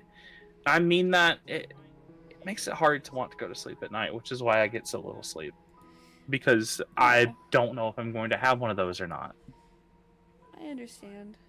I went through a brief period where it wasn't night terrors, but there was a very specific set of nightmares that plagued me for a couple of years after I moved out of my mother's house.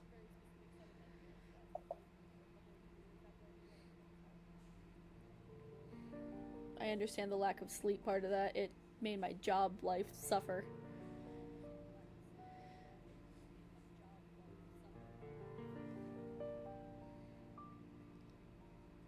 What And kind also, of like? Tyler, yes, I would Yeah, I love was to about to hear. say the We would same love to hear thing. that. I was about to say the same thing. Yes, please continue.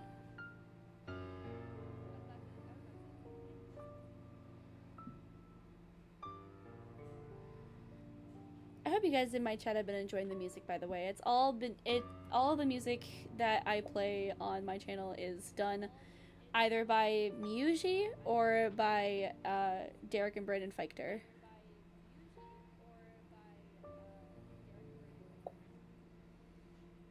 Muji is fantastic for ominous and spooky settings. He has done a couple of emotional pieces as well. Uh, I use Derek and Brandon Feichter mostly for the fantasy element that fits with my general vibe, but Muji is always a go-to for horror music. Set in the 1940s, a Missouri Kansas Texas Railroad H3A Pacific was crossing over a bridge during the storm, and as the locomotive and yellow box car crossed the bridge, the entire bridge collapsed. Oh. Snapping the coupler from the baggage car, and the entire train fell into. Oh my god. Yeah, no, that's actually pretty terrifying. Oh yeah.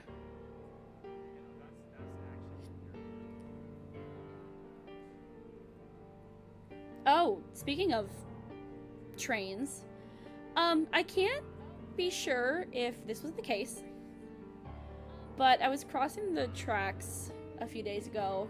I had gotten sick at work, so I had to leave work early, but as I was crossing the tracks and going home, I saw what looked like a bit of hair on the tracks. Hmm. And I don't know if it was hair or if it was like snapped off twine or something like that. I'm really hoping that it was the latter. But I remember feeling a little spooked.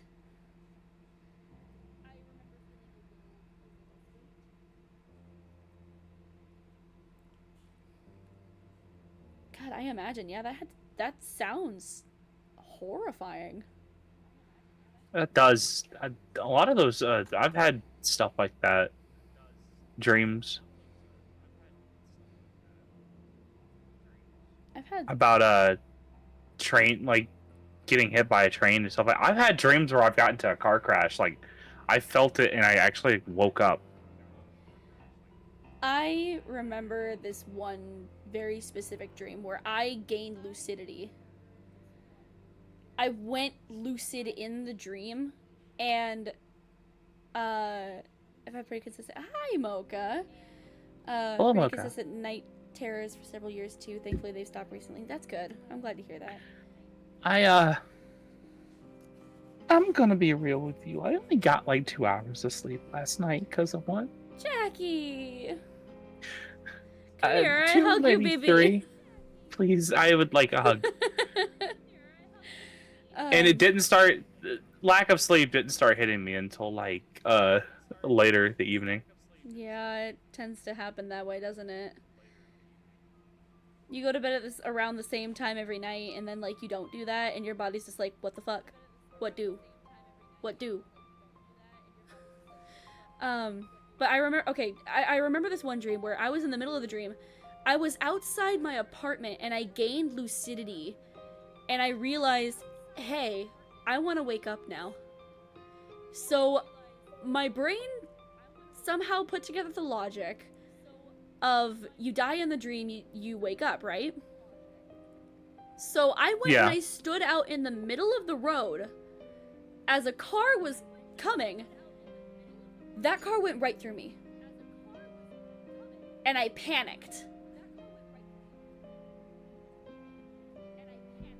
I remember there was a guy in the dream that was standing on my front lawn. He was talking to me, but I couldn't make out what he was saying, and I don't even remember the guy's face. But I remember he was really tall. Not like Slender Man tall, but like at least a foot taller than me. He was wearing a flannel, red flannel. But I tried it again. Same thing happened. I don't even remember what woke me up. But during that point of lucidity, I remember being like, I want to wake up. And then looking out into the street, seeing the headlights of a car approaching. And standing in the middle of the road and watching that car go through me. And I remember the panic. It was so weird. I don't know if I should classify that as a sleep paralysis or an out-of-body experience.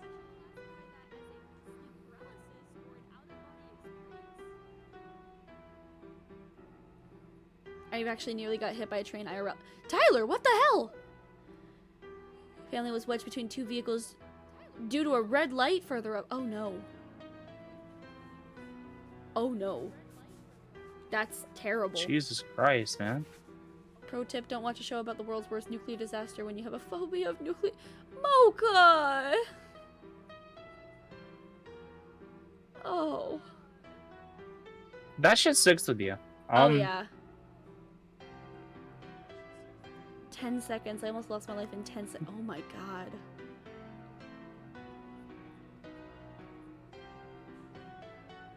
Not to...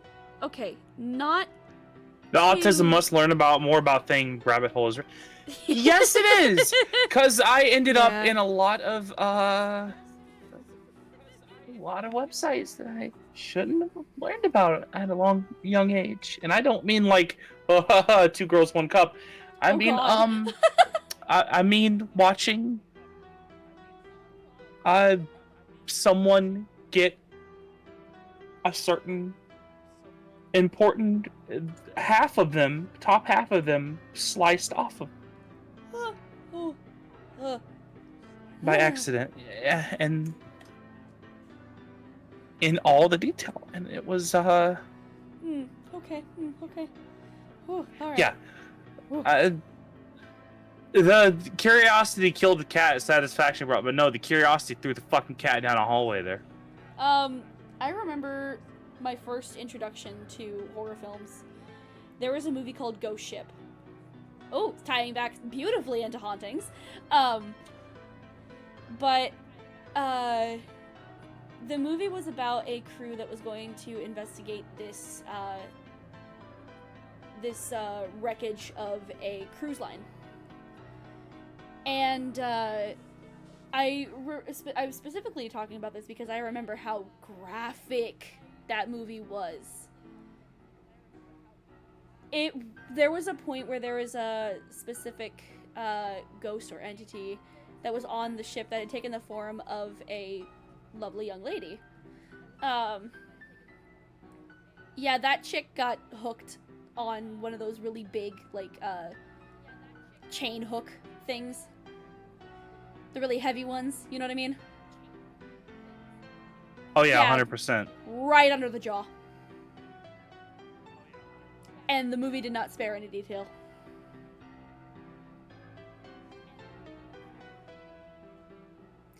Fuck that. Fuck that shit.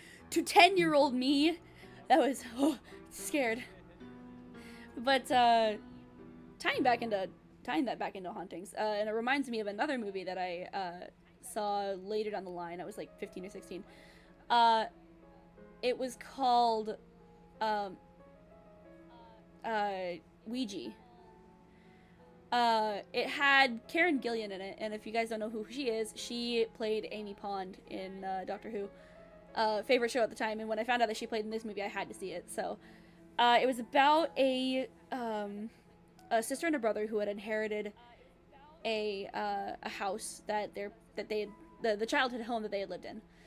But there was a mirror that was kind of the source of the hauntings that were surrounding that particular house and several of the memories that they lived through as children. So they set up a bunch of like ghost hunting equipment in that room to try and catch it in the act, so that they could. I think one of them wanted to profit off of it. I don't remember which one, but there was one scene that I remember. Hauntings are fun. You know why? Because they make you see shit that ain't there. So when I watch this poor woman take a bite into an apple and then her mouth starts bleeding,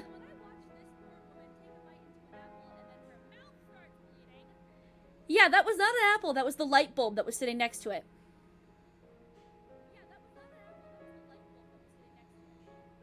Yeah, no thank you. Except it wasn't actually No the fucking... light bulb. It was the apple. She just hallucinated the entire fucking thing. Because hauntings are funny.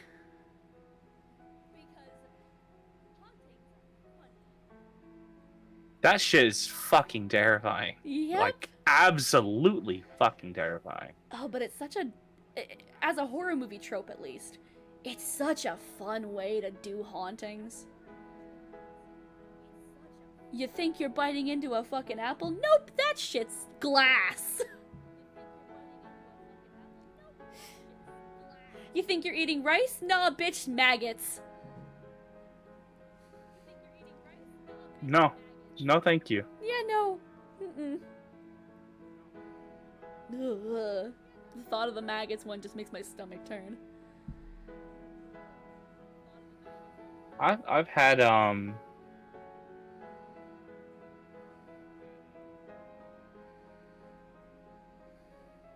I've had dreams before where I have woken up screaming because like some hand reached through the ground in my dream and grabbed my leg. Nope. Through everything that was going on, and I literally woke up and screamed. I have never had a dream that woke me up screaming before, I will say that. The weirdest thing that I've ever done in my dream was actually told to me by a friend of mine. Apparently, I giggle in my sleep.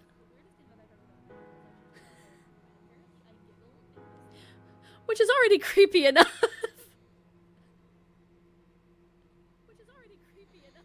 Really? Wait, apparently, really? Yeah, apparently. Apparently this is like 2 other times that it happened. But I would just giggle in my sleep.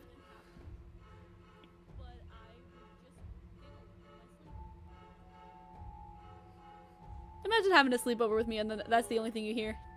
I was when I got the night terrors, I was vanished, shake my shelf away, like, God damn it, not now. Yeah, no, I can't. I've unfortunately learned that a lot of times I get along, I'm just stuck along for the ride until it.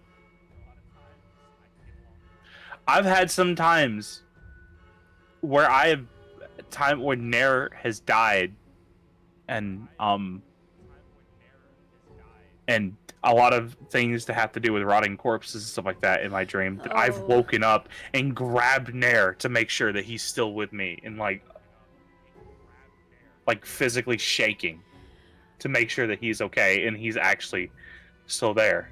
I have had one dream like that. And funny enough, it happened while I was on vacation last year. I was in Texas for a convention. And at some point I had gone to sleep and I had a dream that my brother had died. And I knew who had killed him. I knew what had happened. I knew exactly what had happened. And the second I woke up, I wrote it down. I still have that note on my phone. But that morning, I called my brother and I made sure that he was still alive. The sound of his, I had to hear his voice.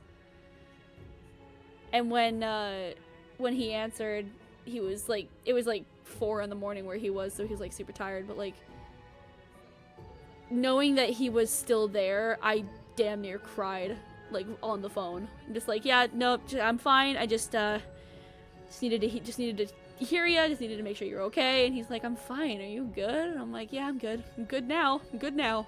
Second I hung up, I started weeping.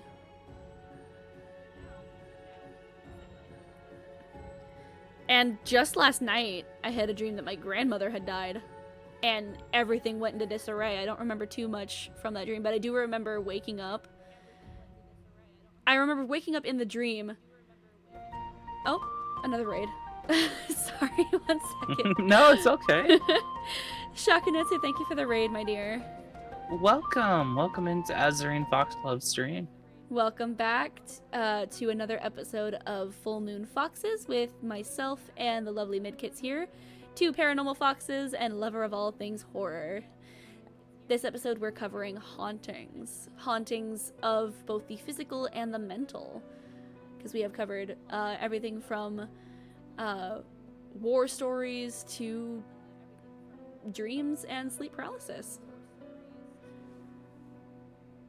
What was I talking about before? Oh yeah, I don't remember everything that went on, but I remember waking up in the dream and like putting out a Discord ping stating that my grandmother had died, and I had to wake up, and when I woke up for real I had to make sure that I hadn't actually put that there, because it took me a while to actually come back to myself and be like, no she didn't, everything's fine.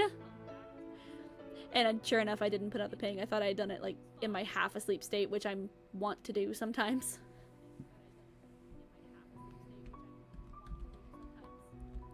It's tough not being able to differentiate the real from the dream, but I suffer from that sometimes.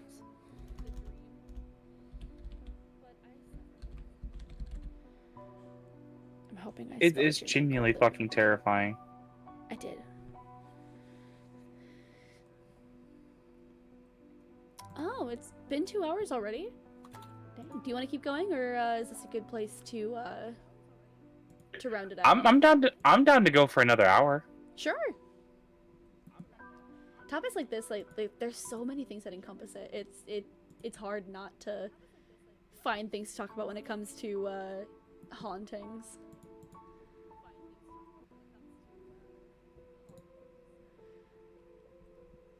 It's so, yeah, right, Nair? It's so weird not being able to tell, like, what's actually happening and what's not happening until you're actually lucid enough. Like, when you first wake up, anything, you could tell me the sky was green in my half-asleep state, and I would believe you.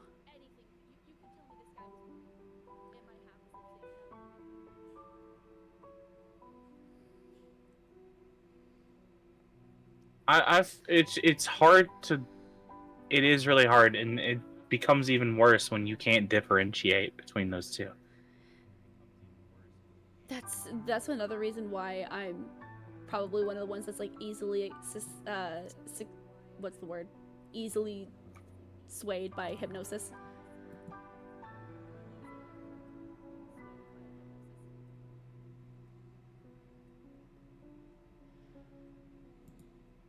Mm-hmm. It was better to tell my story than keep it hidden for the rest of my life. I agree. It's better to have it out there than to hang on to stuff like that forever, because there's always a chance you will find like-minded people. Absolutely, and there is. I say it just like a pot of boiling water. There's certain times where you should talk about it, and you should get it out, because if you leave the lid on that, it's going to eventually boil over. And that lid's gonna pop off, and it's not gonna be fun. But when you find those like-minded people, something about sharing the suffering makes you feel a little bit less alone. Also, make sure you're drinking water, lovelies. I made sure to get enough water. I've still got 28 ounces of water left in my bottle. I have an active imagination. I do too. And that tends to leave me coming up with some weird stuff.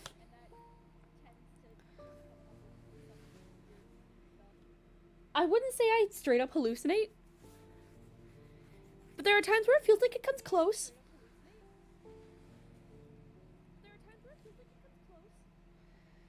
I have to ask Jackie, things that happened in my dream was real. Oh, yeah. Or is my mom calling me?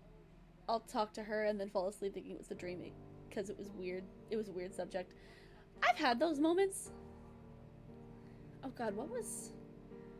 What was something that happened that I straight up thought was like, okay, this one's a little bit funnier, but kind of in the same vein of like that wasn't a dream. Anybody who's seen Twin Peaks, you guys know the Red Room scene, the infamous Red Room scene, where everybody's talking like they've been speaking backwards and it's being replayed in reverse. And it's the phrase "that gum you like's gonna come back in style," and like the fucking weird ass dwarf dancing. I'm not kidding, it's actually a dwarf. Uh, I straight up thought that was a dream. And then I went back and I watched it again, and I was like, I thought I was hallucinating.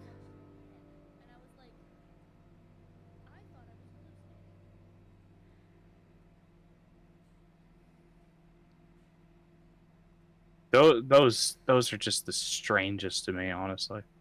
Stuff like that can range from genuine terror to just ridiculous.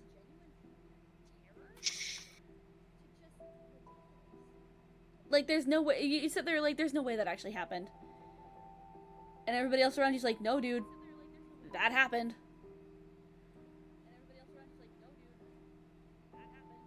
There's a lot that a lot of my friends would say. You remember when you did this when like you were 14? I'm like, I don't like remember a lot from like 20. I mean, 2009 to like 2014, 15 is like almost wiped. It's like a dissolved and melted VHS tape. There's some of it you can see, and then the rest of it's just wiped out. I physically could not remember it if I tried, and I think there's probably a reason I can't remember it. There is probably some traumatic answer to that. I'm the same way. There's a lot of my past that comes back in like bits and pieces. Like, it doesn't all come back at once. I can't recall things on a dime. It comes in waves. Some of it good, some of it bad. Like I tell you about that camp thing that I went to. I will probably not remember that next month.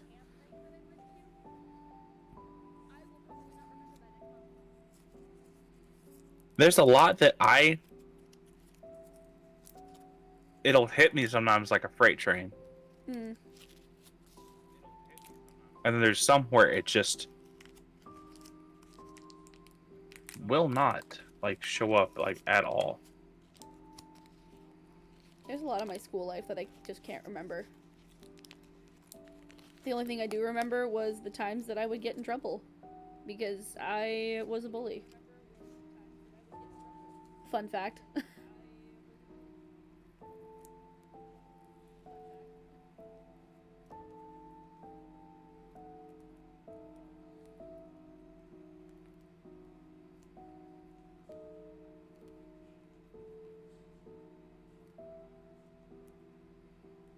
But this just ties back into what we were saying before. The most haunted thing is the human psyche. It is genuinely terrifying. There'll be times where everything can be fine, and the air suddenly weighs 200 tons, and there's a weight on my chest, and it feels like all the eyes are on me, and all the words of people that have hurt me back in the days Yep. hit me like a freight train, and I can't find that way out of my mind. For And me, like the door handle vanishes. Yep. Something similar that I kind of go through with that one. For me, it's less that I suddenly remember everything that everybody said to me. It's more of just the random feeling of dread. Like something's going to happen and I don't know what. That terrifies me more than anything.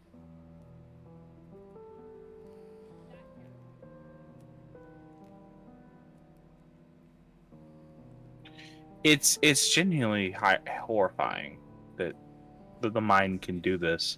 Mm-hmm. The mind just going to fucking like self-destruct mode or some shit. And for what though?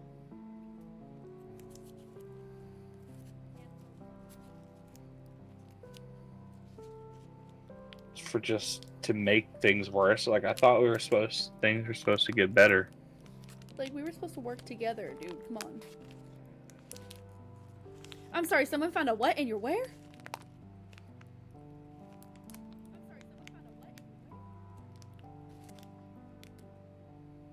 In the auditorium one time. Oh yeah, no, like I've found that in like some places in that I used to frequent in Columbus. I've never found a There bullet there was a anywhere. car I had to valet one time. I'm like, oh cool, it's got like the little fake bullet hole stickers, and I finally got up close. I'm like, Those are not fake. those aren't stickers. Oh no. Those are real bullet holes. What the fuck?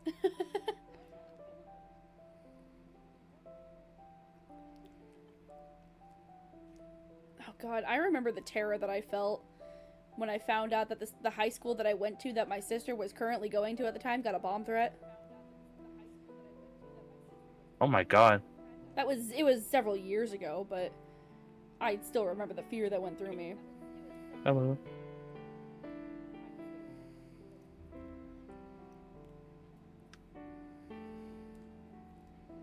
Someone called it a bomb threat to my high school one time, and then there was like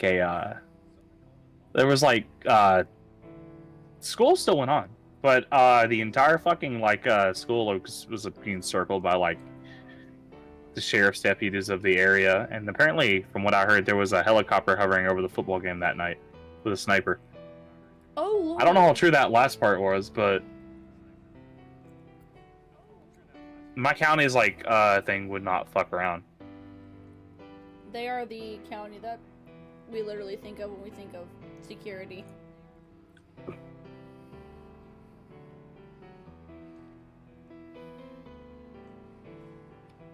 That shit terrifies me, I swear. See, I live in a little hick town.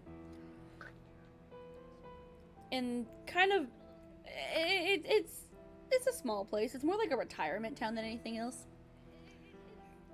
50% of our population are older people. Very nice people most of the time. We also do have like a damn near 50-50 ratio, from what I've seen at least, of white and Mexican population. I actually got street tacos from a little Mexican shop that I live behind. God, they're so good, by the way. But, but it's the kind of place where people can leave their doors unlocked. You know what I mean? It's that kind of place where, like, everybody kind of knows everybody, and people can leave their doors unlocked and feel mostly safe that no one's gonna, like, break in. Yeah. But you still hear shit. You hear shit that goes down in, I don't know, Johnny's house down on Davidson. And you're like, fuck, in this town of all places? And then people get really spooked for a little while. You don't really get school shootings or bomb threats here.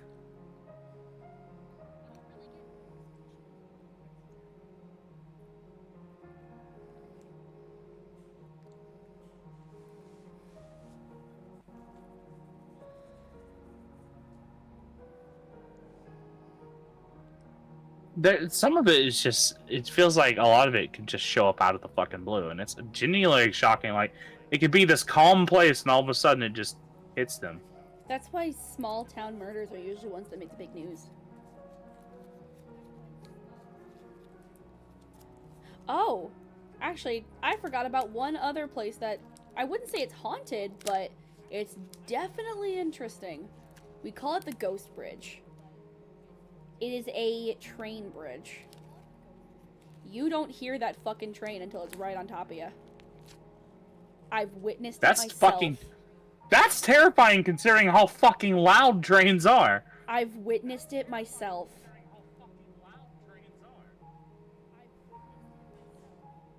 Mocha says we have the opposite problem here. Is all the shady shit, drug stuff, etc., all got shipped up here to the interior when the Olympics went through Vancouver in 2010. It was already struggling. Now it's really into shit. Yeah, no, that was the same with Columbus. My mom used to tell me like stories about like Columbus downtown, Columbus, Georgia being very unsafe downtown. And while downtown is sort of safer, it's still bad. There One were major city up north, three major cities down south. Shady as shit. um Azzy, would you like to know how many homicides we had in 2021? I'm scared to know. Almost 80. What?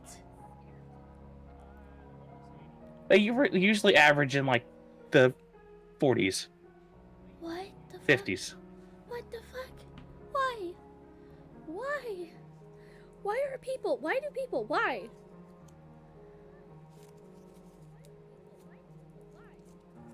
See, 2025 homicide rate. There were 20. There were 26 homicides reported in 2024. And there's 80 in 2025? 2021, there were 80. Oh, 2021. Okay. Jesus, that drop though. What the fuck?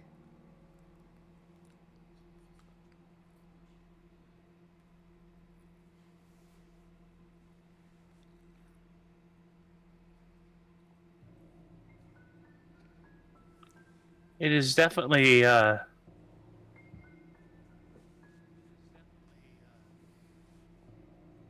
Mm-hmm.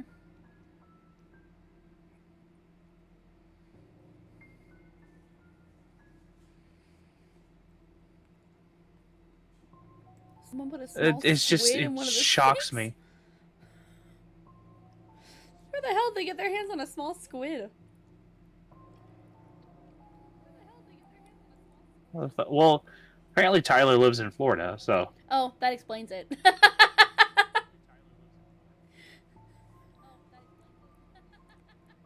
I laugh, but you know, Florida be Florida.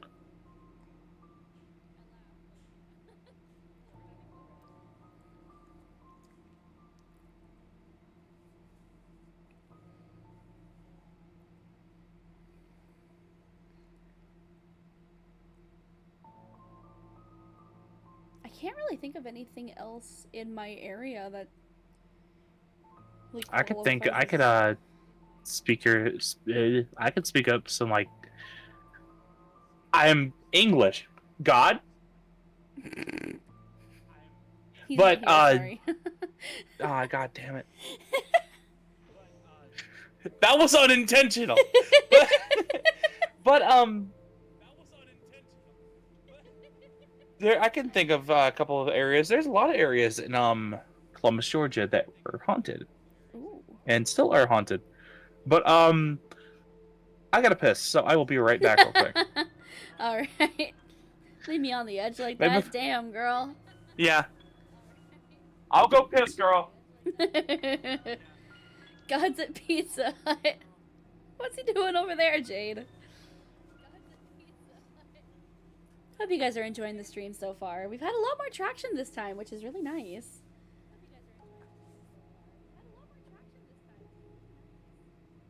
We're hoping this podcast grows a little bit more. We're probably not going to make it anything like too big and mainstream. It's just a couple of foxes talking about horror stuff.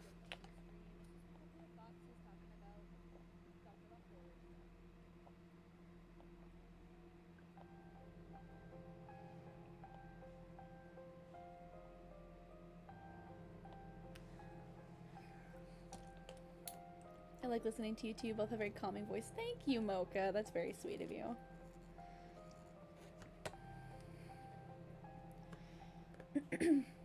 I'm almost done with my water. I might have to wrap things up soon on my end. I'm getting a weird headache behind my left eye.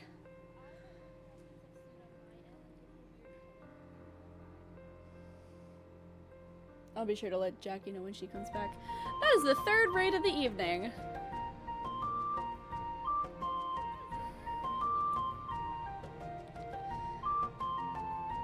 Hello, Night. How was your stream?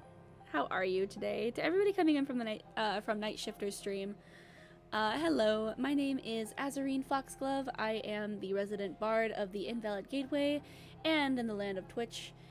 My entire purpose on this platform is to entertain and amuse, so sit back, relax, and enjoy the show.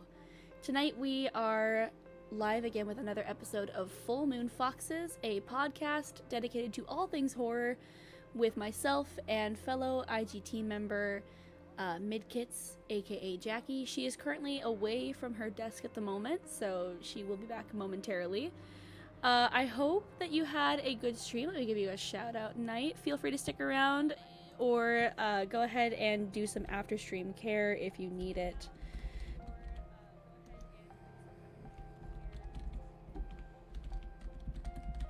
Did some I'm back. Pokemans? Yeah, Mocha, Azzy really does have a really calming voice.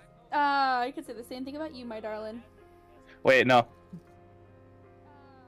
Also, I got a cookie that I got from the gas station on the way home. Ooh, yay. I got a third raid. It is a cookies and cream stuffed cookie.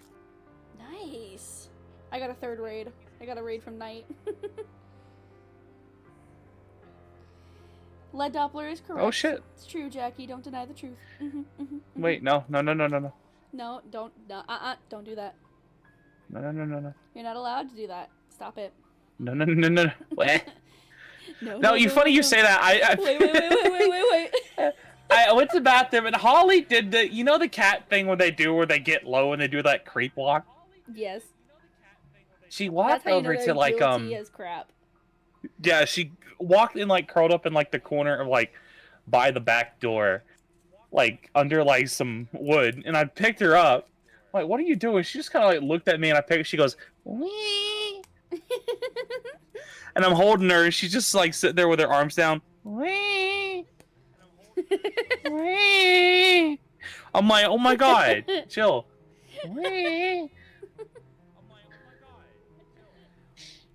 And then I kiss her little forehead. She goes, eh. Silly cat behavior. Oh, orange cats are stupid. Fucking gray cats are just crackheads. Orange cats can be crackheads too, though. Bubble, there is nothing going on up there. I look right at that cat, and there is nothing behind those eyes. Your name is Bubble? I know. The little gray one. She's not even a year old. Her name is Holly, because when my mom and dad were visiting, we found this tiny little gray striped kitten in the bushes of the Holiday Inn at the hotel they were staying at. So we named her Holly. Aww.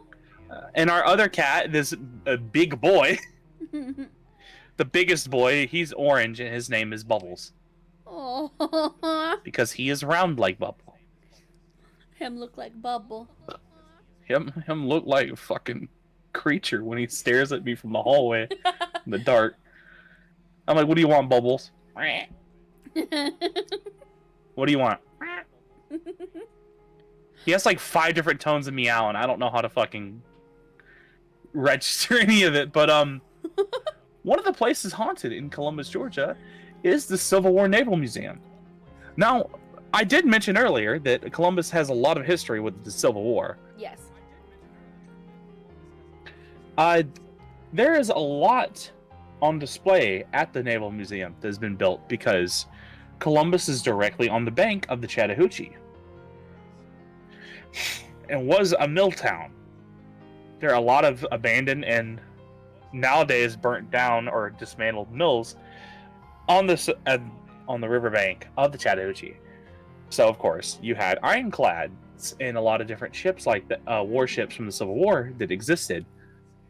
There are 2 massive, one which is parts of the CSS Chattahoochee,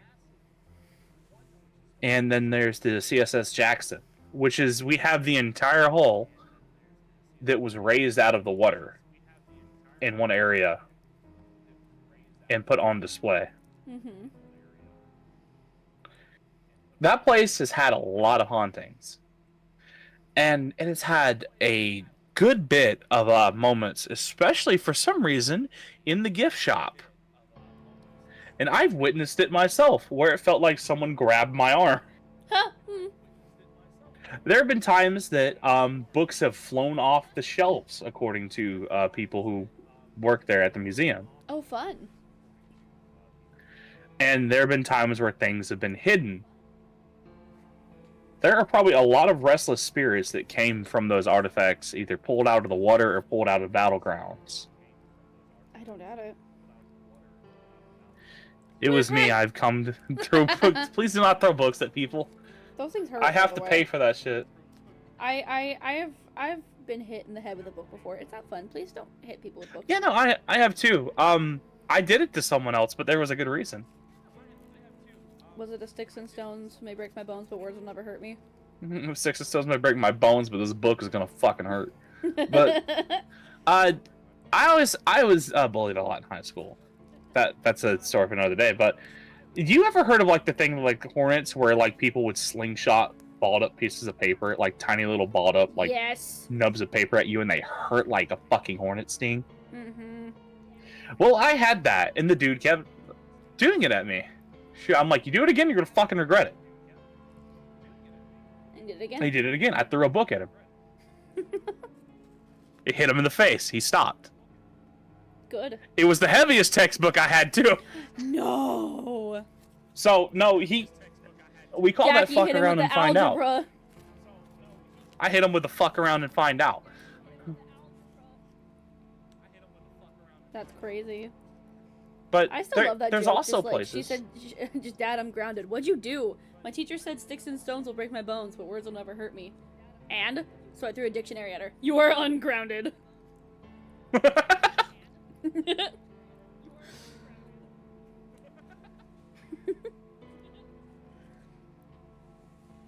I am gonna have to end this soon because I've got a weird headache behind my left eye. Oh yeah, no, I totally understand. Feels like someone's jabbing an ice pick in it. I've admittedly been in a daze all day. Oh. Well, Because that little sleep. 2.5 hours is a pretty good runtime. Last time we only did like 2 hours, so we went a little overtime this time. I think that's a good place to round this episode out. I will get back to you tomorrow on the next topic so we have a little bit more time to prepare for it. Definitely. Next time, hopefully we can go for a bit longer. That would be lovely.